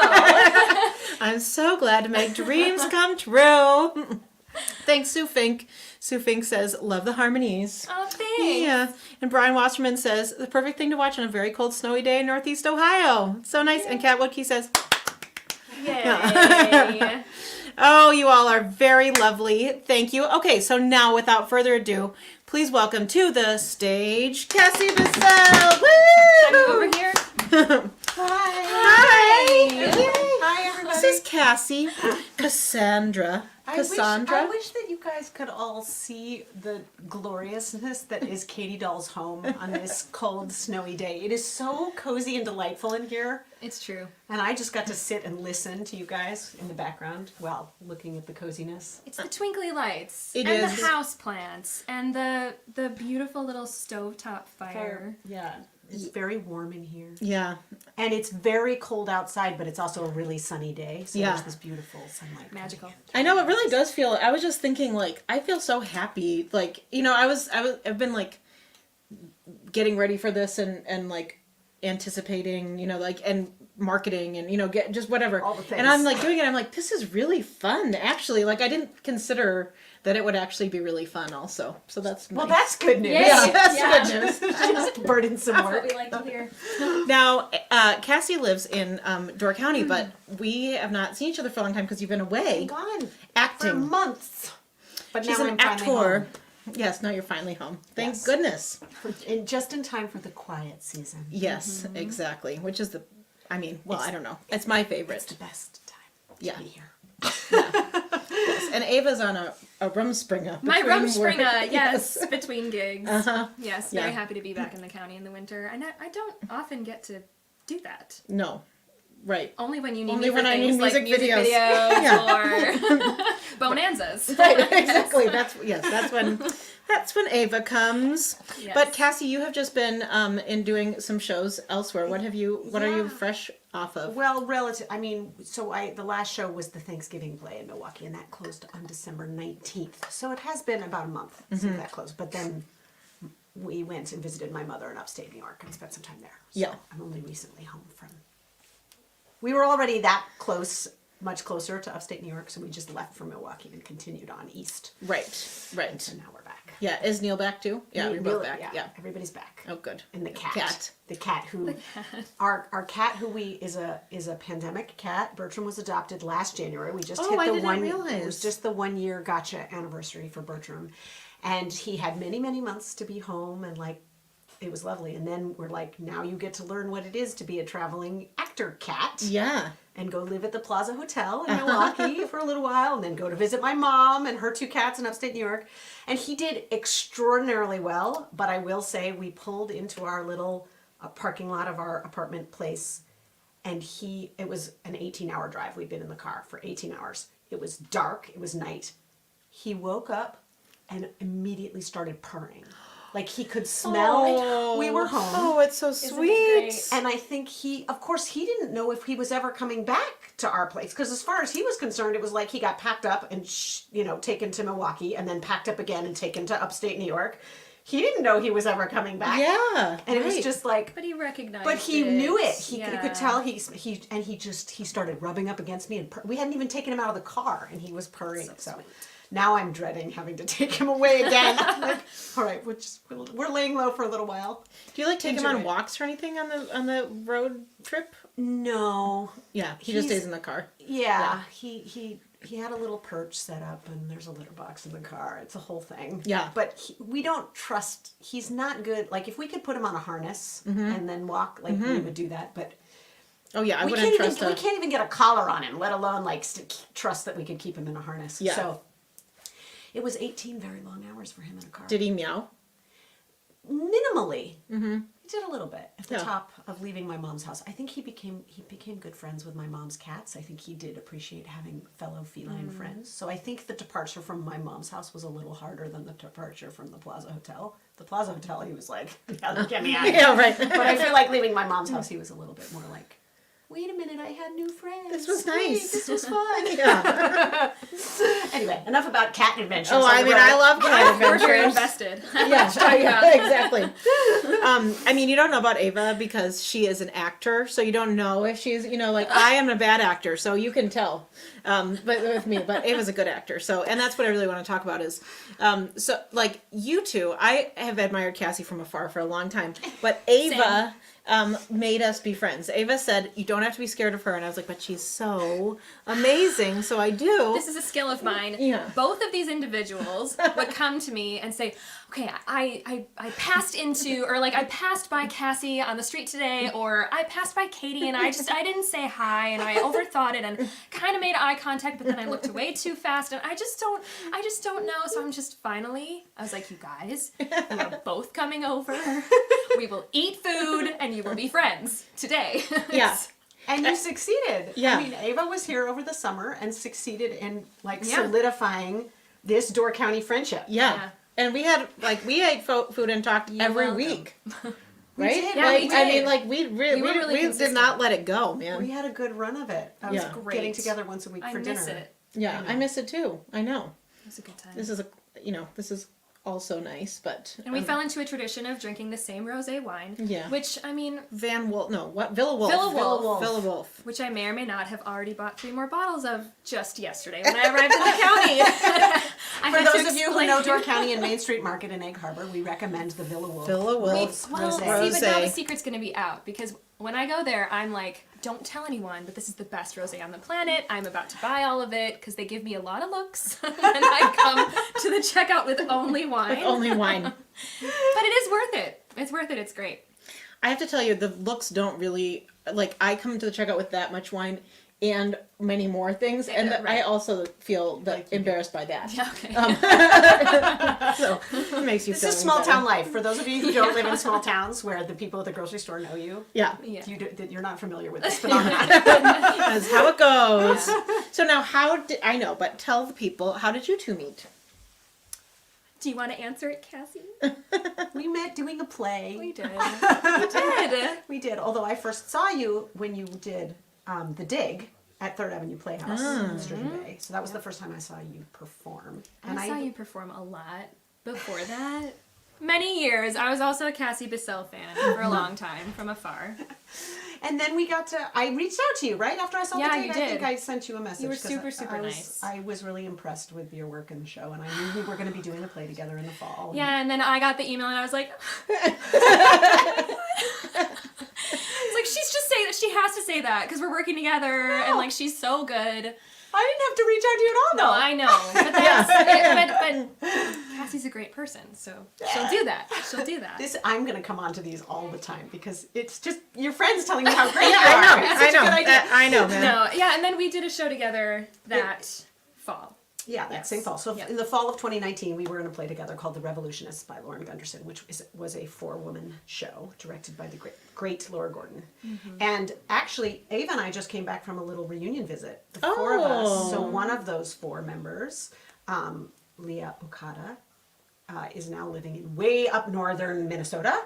And she's got a 2-year-old that she's raising and a husband who's an ER doc, so she's a little isolated. And so the 3 of us, Brie Brilo and Ava and I, did a little road trip last week and drove up to spend a couple days with Leah. Fun. And this doesn't always, I mean, I feel like I've been lucky in that I've worked with a lot of really great people for the most part. I don't have a bunch of horror stories about terrible people I've worked with over the years, but it's rare, like, to really connect so strongly that you maintain friendships in plays, because doing theater you meet a lot of people and you can't possibly maintain that kind of connection with everybody. Yeah. But this group of 4, like, we really bonded. Yeah. And it's really cool. It's really great that we're still supporting each other and friends, and we did a little road trip up to Minnesota. That's so great. I love that. That's great. And I met Ava because, we've already established that I met Cassie through Ava, but I met Ava because she auditioned for the play that I co-wrote, Victory Farm. Copyright. There's Yes. merch. There's merch. You can get a free There's copy of merch. this if you are a Patreon person. We'll make a little comment.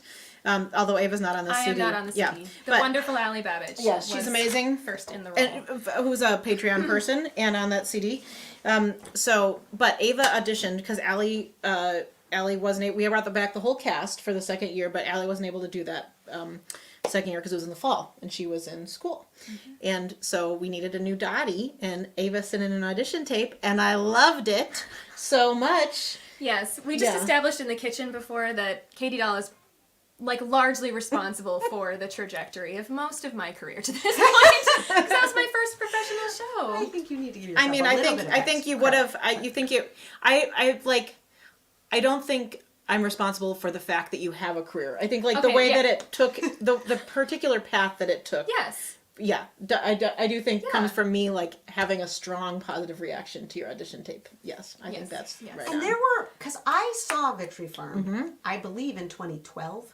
Okay, so Is that was the that first accurate? year. That would have been would've been Allie. the first year. Yeah. So that's why I didn't see you Yeah. in it. Yeah. But Yeah.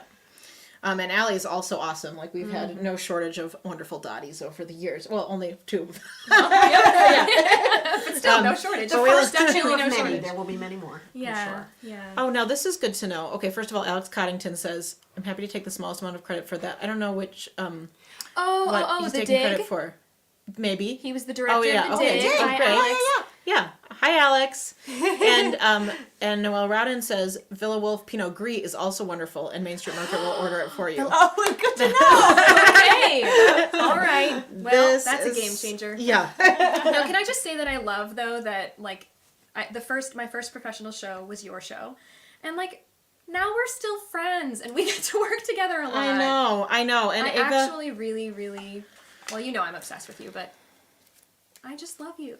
I love you so much. I mean, yeah, I love you so Thanks much. for breaking your bone. Oh, you're welcome. You're welcome. So Ava most recently was in my, I mean, not most recently for her, but like most recently of our collaborative Yes, experiences was in my show, The Fisherman's Daughters, which was happened this summer. Show that photo. There's It's so cute. Ava and Kelly Doherty. They're so cute in that. Awesome, love wonderful, it. wonderful, fun show. Thank That you. show was. There's Fun and Ava. also She's shaking Yeah. shaking a fish salter there. Yeah. Yeah, so like that, this you can get this for free too if you're a Patreon person. If you put a little thing in the comments, yeah, Fisherman's Daughters. It was our first like thing, right, that we got to do after, not after the pandemic, in the midst of the pandemic. Ongoing. Yes. Well, it was like my return to acting Yeah. and singing. I mean, it was like a really emotional experience for a lot of reasons. Yeah. But like the content of that show, the story, I just love. Like, thank you for writing that show and writing like a love story between sisters, because Yeah. you don't get to do that very much. You know? And I will say, as somebody who is a straight theater person and who doesn't really often choose to go to musicals of my own volition, what I love about a Katie Dahl musical is that it's got there's like substantive storyline and characters. Because my suspension of disbelief of just like a series of people just breaking out in song is hard for me. It loses me. Yeah. And so what I love about Katie Dahl musicals is like, no, there's real substance there and a real story and strong character development and relationships. So Thanks. I'm glad that I got to see it. You guys, oh, this is so nice. Okay, Kat says I need the soundtrack. I still hear the Fishback song playing in my dreams. So you can totally get the soundtrack on my website, or it's also on Spotify and all the places that you stream things. Thank you, Carla, for saying you like the show, and thank you, Kathleen. So nice. You guys all rock. Now, so because you're two, you are both actors, I thought that I would share with everyone what a bad actor I am. Yes. And so I have Not yes that she's about Yes. Oh, I am. But we're about to see. yeah.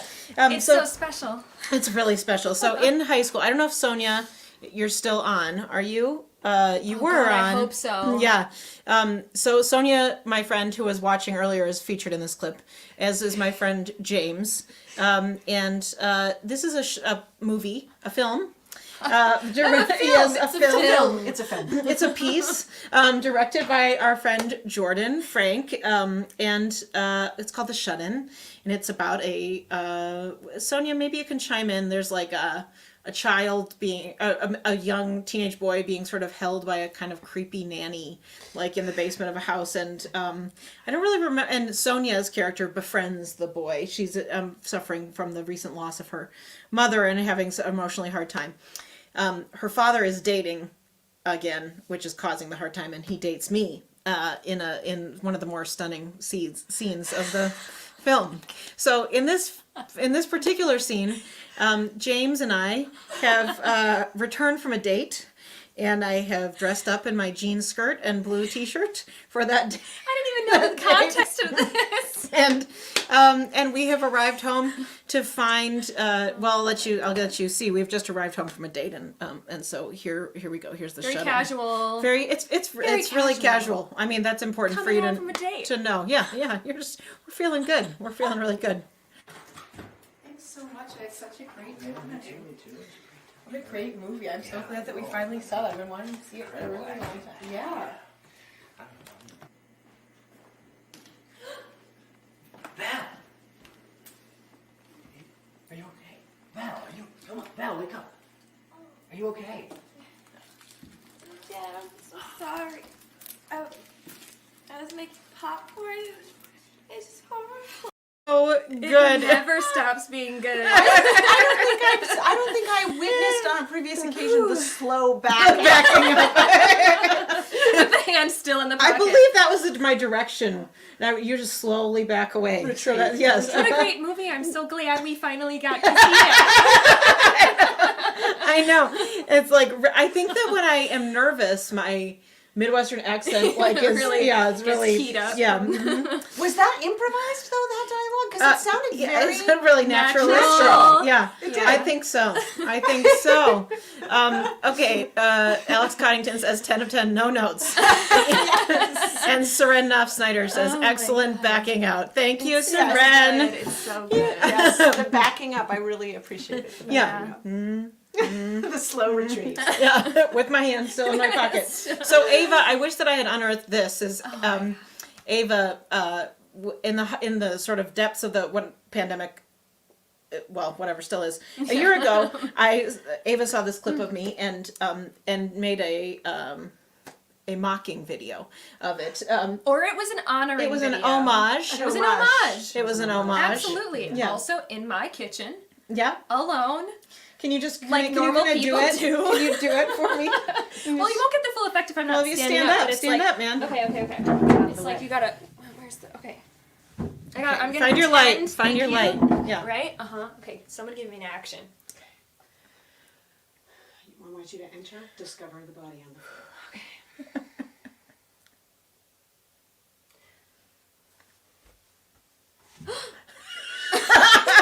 Yay! So good. So good. Thank you.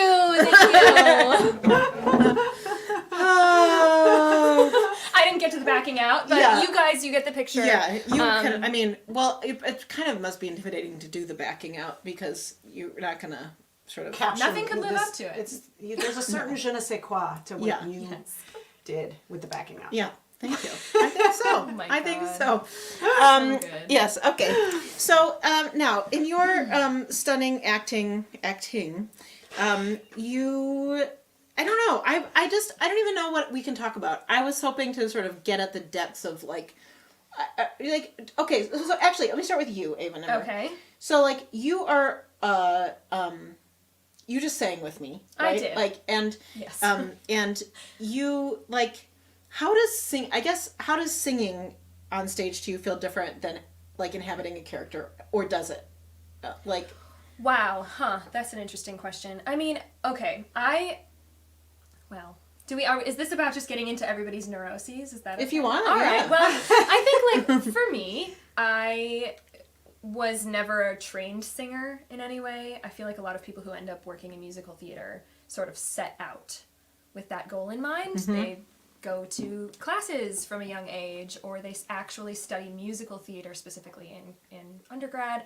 I didn't do any of those things, but I just sort of happened into working in musicals, and I feel like because of that, I, in the earlier years, would be just absolutely terrified, glued to my spot on stage when I would hear the music start. I could be in the moment and in my character and living that person's life. And the minute I would hear the pit start, I would just, everything would tense up in me. And that's something that it's taken me many, many, many, many years to sort of, I don't know if undo is the right word, but just sink into it. Yeah. And I think, strangely though, working with you and at a place like Northern Sky for all those years, there wasn't that pressure. Like, it was all in my head, this pressure of, like, you have to sound a very specific way to work in musicals. It doesn't exist, you know? And I actually think, like, the trend is going more that way, like, just as the years go by. Mm-hmm. In You mean the more greater toward, like, musical theater world, less musical, less proper musical theater canned sound that Yeah. everyone wants to be homogenous. Yeah. It's actually turning, like, culturally in the industry, I think it's turning to more unique voices being lifted up, which I think is great. Yeah. So I don't know, am I answering your question? Yes. I think it used to be a source of huge anxiety for me, and now I see it more, I can live a musical theater life, like in a show. I can live it as one thing, which is a great, like, personal accomplishment for me, you know, but took a long time. Yeah. So, like, so it felt less scary. It feels less scary to you to, like, be your character. Yes. Yeah, than to sing. Yes. Yeah. Yes. Yeah.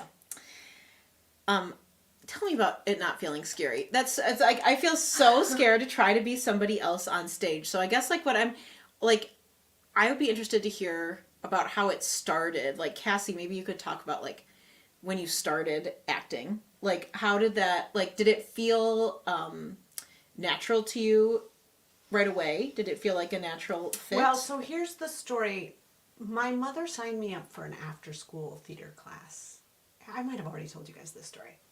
I was They haven't heard I was it. like in, like, the 3rd grade. My mother signed me up for an after-school theater class because apparently as a child I mimicked. I would watch things very closely, and then I would mimic. And so my mom had this instinct of, like, oh, a theater. I think Cassie might get a kick out of this.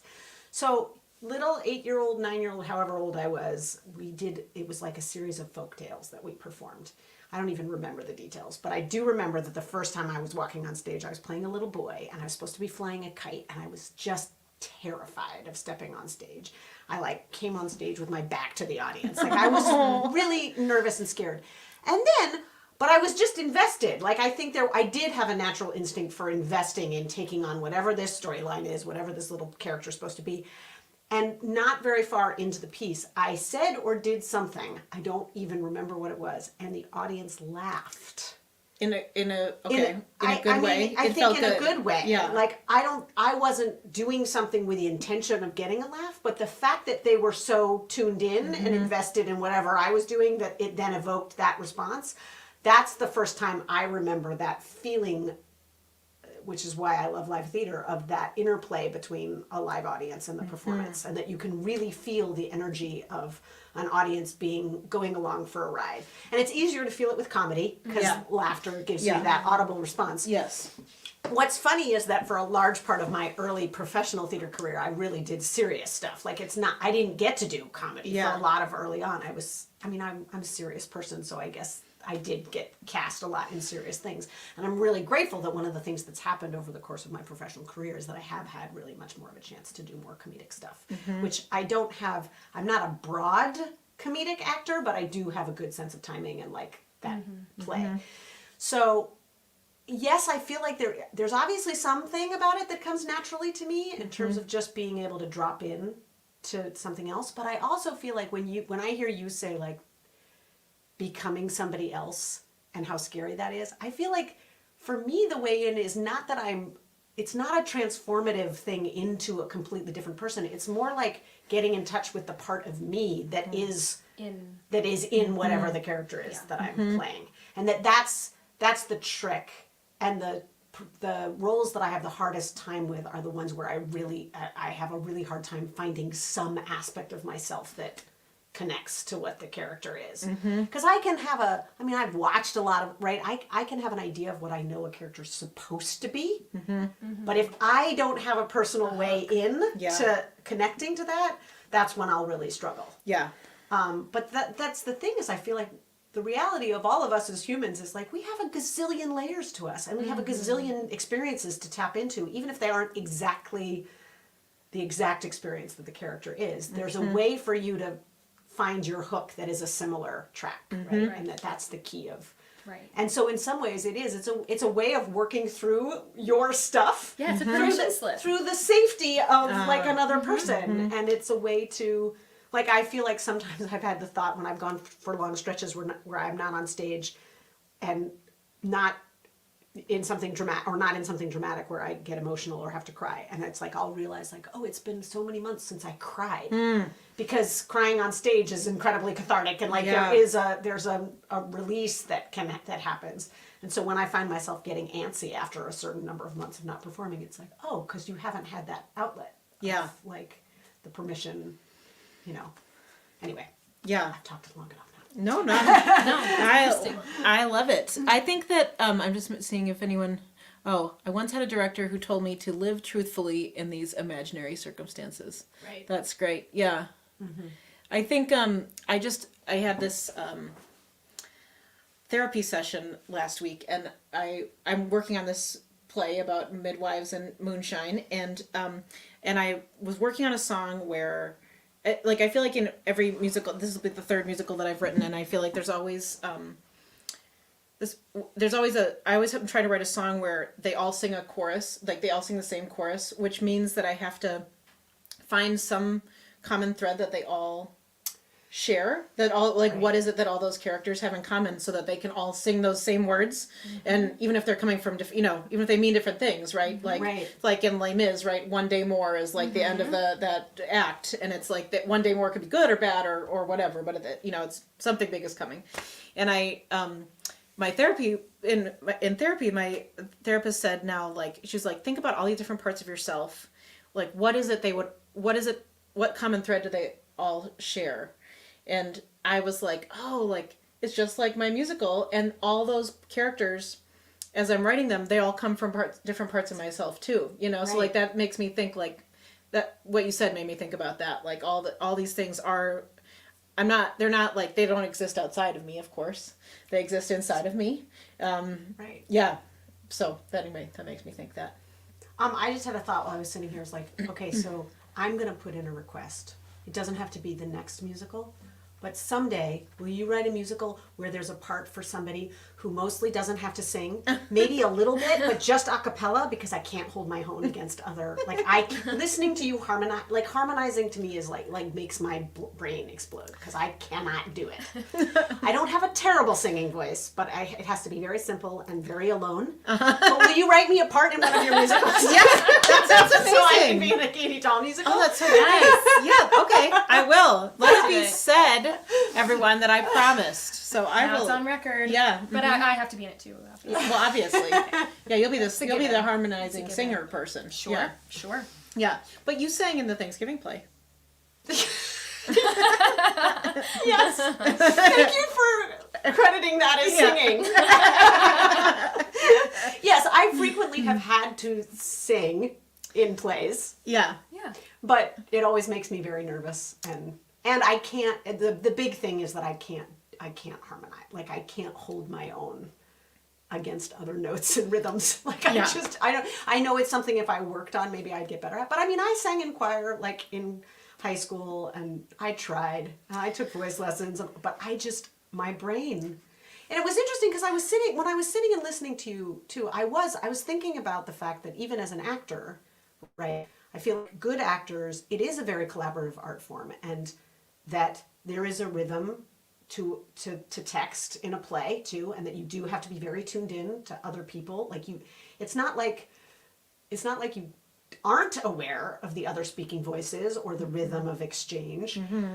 So in that sense, there's a similarity. But like listening to you harmonize, I just was like the simultaneousness of it is what I'm like, it's so cool. It's such an incredible thing to be able to do that, to be able to hear one sound and then know how to add the sound that makes it richer, and to do it at the same time, like, is a thing that I'm just so in awe of. Yeah. Because I've never been able to, I'm such a sponge. I just go to the melody line. I just go to whatever the person sitting next to me is singing. It's Well, I always mean, been- I am too, honestly. Ava is an exceptional harmony singer, and like Kat, I'm sure will back me up here. Like, I feel like I do too. And Ava actually asked if we could sing "Breathing Room" from Fisherman's Daughters today, and I was like, I can't because I know Ava's part too well, Yeah. and I Oh, would and you'll go there. I would go there. I would have a hard time. I would have to have practiced more to Yeah. to be able to hold.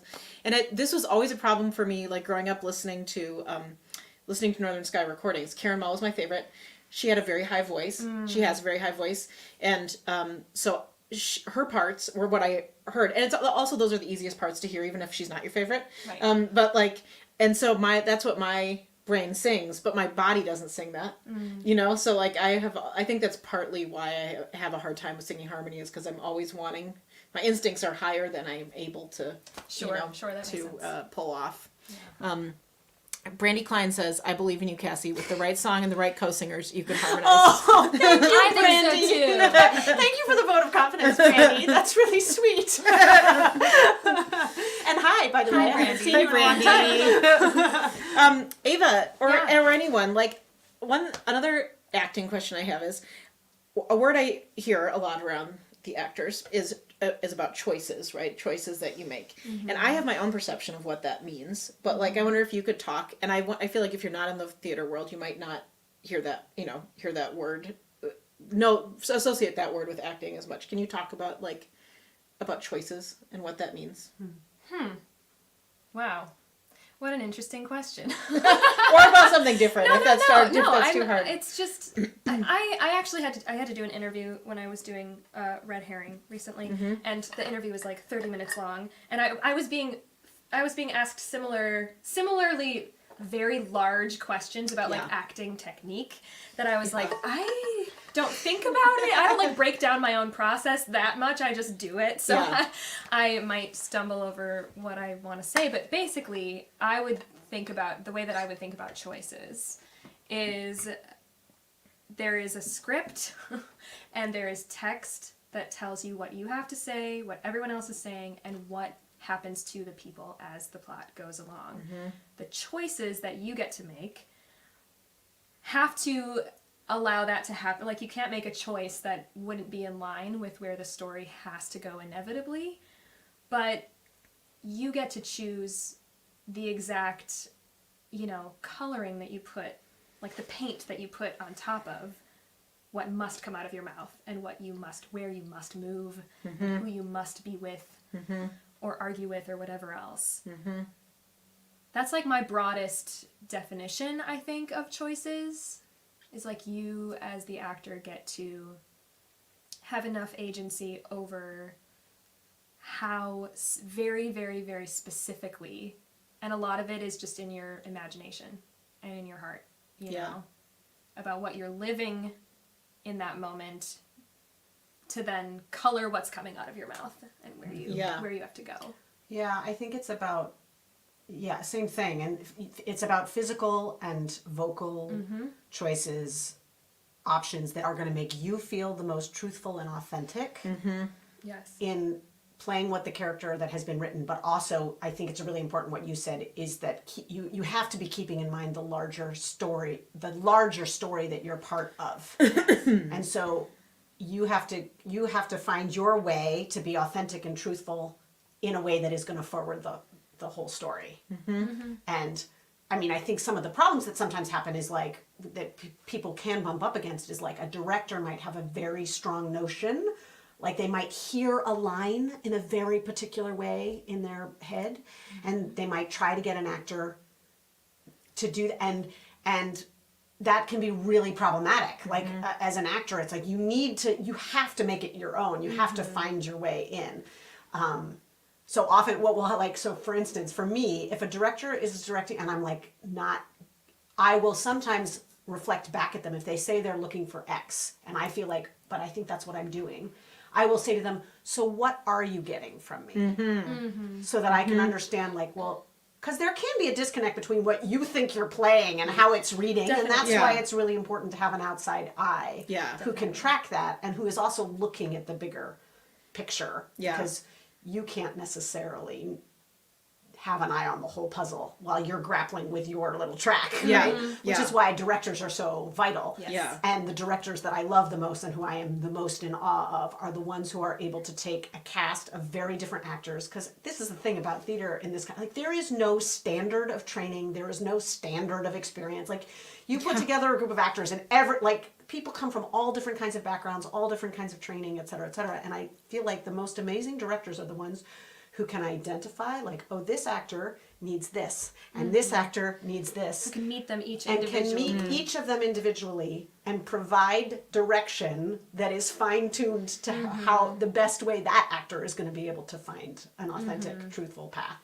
Yeah. And I'm just in awe of directors who are good at managing that, especially as rehearsal processes have continue to get shorter and shorter. It's like Yeah. you often don't have a lot of time to be sitting around and like having people be like, but I feel no. It's like, no, actually we gotta keep this moving. Yeah. And so a director who's very good at being able to give space to actors who need a little time to get there, and then the actors who really need very specific direction and who know how to take it, like that's an amazing art all in and of itself. Yeah. that I'm in Agree. awe of.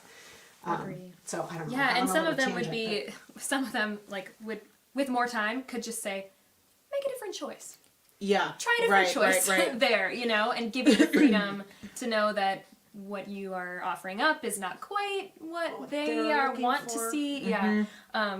So I would say also that that's a benefit of like the term choice. Yeah. Right. You know, is that it can help people's egos potentially. Yes. Right. It gives you agency. It gives you agency. Right. Yeah. It's not like you're doing it wrong. It gives a Yeah. positive agency, way of Absolutely. way in. Yeah. Absolutely. Yeah. Yeah. Yeah. That makes sense. We love a bold choice. We love a bold choice. So speaking of bold choices, we're gonna sing a song now in which I made a very bold rhyming choice that I didn't realize until I was telling Ava the lyrics. Cassie, you're welcome to stay or not. It's up to you. You don't have to like. I think you should. Are you gonna slowly? I will slowly You put your back hands in your away. pocket, Back You slowly can back you away. can leave the camera and then come back on to say bye if you want. That way you don't have to. Yeah, do that. You don't have if to I like move here, though, listen. then you'll Yeah. have more Okay. space to. What is your favorite technical theater experience? Oh, because Stephen, you're a theater technician, right? You want to come? Oh, you should answer that question. Come back. You guys have a favorite technical theater experience? Technical theater experience. That's a really great. I'll tune while you talk about it. That's a really great question.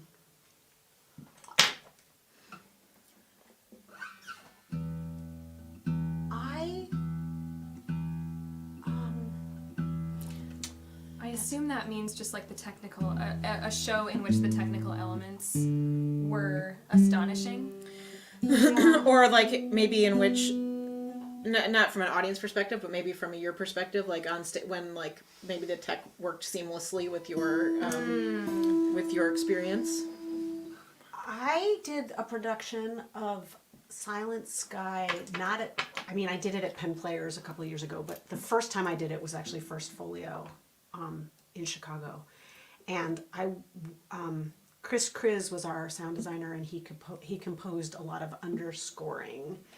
And he really, that was a time that I really felt how the music allowed me to go on an emotional journey with what the character was going through. I mean, it's this sort of epic ending of this play, and she studies the stars and the universe, and it's like this really big, like, hard to capture with just words and like people acting. And so I feel like that was an experience where I really felt how the music that he composed from being in rehearsals and watching us do what we do, and then he created this underscoring that really did lift it in a way that I get to the end of that show and I just could not help just like the emotion that it evoked in me was, I mean, the words also evoked it too, but it was like having that underlying music was extraordinary. Yeah. So that on a that's technical super level, cool. I definitely felt that in a way that I haven't had other experiences with. Carla says that was a great play. It is. It is a great play. Yeah. One of my like formative shows in my life that made me actually do theater was the Rocky Horror Show. I did that in undergrad at UW-Madison, and we performed in this giant theater, and because we had so much space on the stage, we had 2 levels. We had a working elevator Wow. that was like open in the front. So every time a character was introduced, or like, Frankenfurter made his big entrance, it was like slowly we all got to look and turn and see him just like beautifully coming down like in this elevator. So that was pretty astounding. But I also feel like when we did the Revolutionists, Oh, yeah. spoiler, in the French Revolution, everyone got beheaded. So, In case you didn't know. Cassie played Olympe de Gouges, a playwright at the time, and I played Charlotte Corday. Both real historic People who she assassinated Marat. And so that we all had to die by the guillotine, which is hard to do on a stage. So I felt that was also pretty powerful when it was the combination of, sound effects leading up to the moment. We're all on this level, and then it was a sharp sound effect for the guillotine and a sharp light change and sort of this shimmering after effect. It's giving me goosebumps actually just even remembering it. It was very powerfully done. Yeah. With then a little music that came out of that moment too. I got to sing just a very short verse of something in the moment. Which was beautiful. Where I would have been. So yeah, that was also really special. Yeah. I think. Yeah. Well, I'm that's glad you great. brought that up. Good question, Yeah. Stephen. Yeah, Yay. thanks for that question. Okay, speaking of singing, Ava Nimmer. Let's do it. All right, so this is I'm my gonna first. try and remember things. I mean, me too. Okay, great. That's our shared goal, is Great. remember the words. This is a song this is the first song I wrote that I still play, and it's about a romance gone awry. And I wrote it when I was working at Door Shakespeare, and I was living in a house by a broken down old barn. So.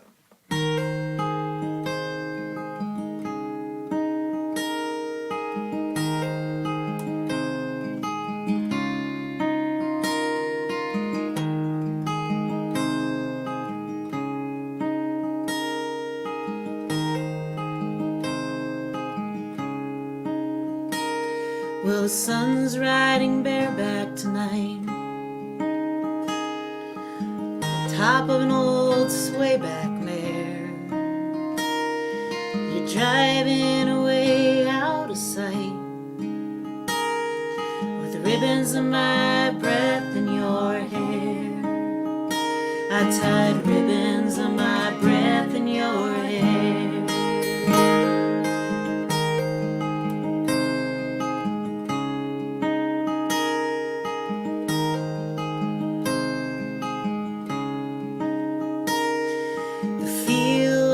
Calling tonight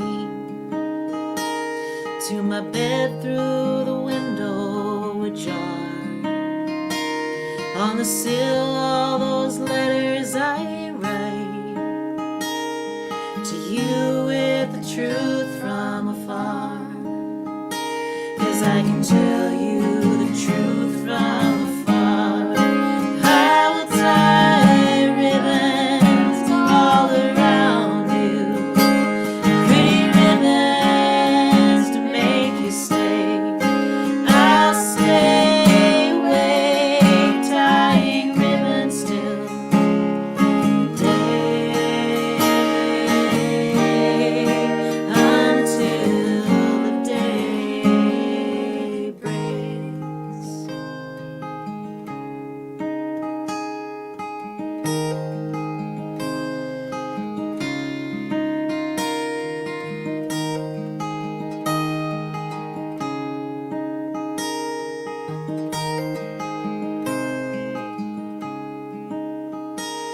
I dream your car is going nowhere tonight. We're out on the porch feeling fine. The moon flies ahead like a kite, held aloft by that bottle of wine. Won't you pour me another glass of that wine? I will tie ribbons all around you, pretty ribbons to make you stay. I'll stay away, tying ribbons till the day I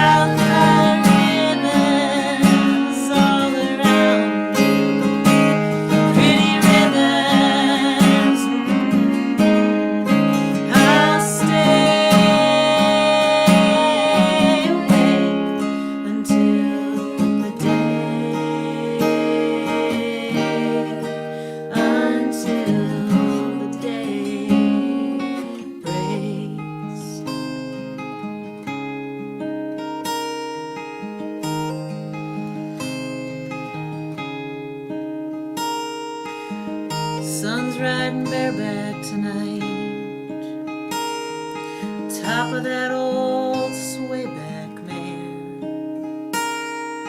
You drove away out of sight with ribbons of my breath in your hair.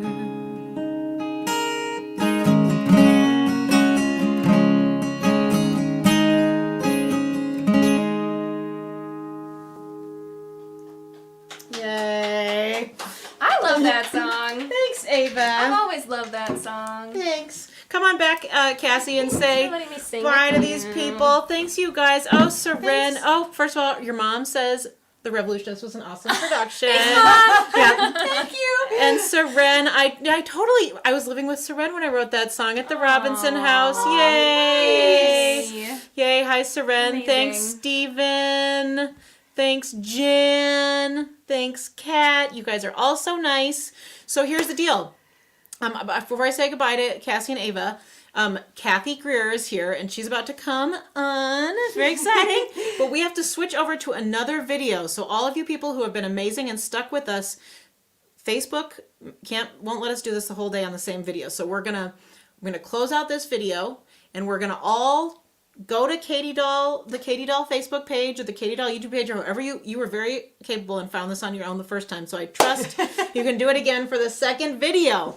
So you are going to do that, and I'll probably be back in like 5 minutes. It's going to be we're going to be just a couple minutes after 2 p.m. So thank you, Jan. Cassie. I see Oh, Jan says Jan hi. Campbell. Hi, Jan. Hi. Oh, you're the best, Jan Campbell Patreon patron.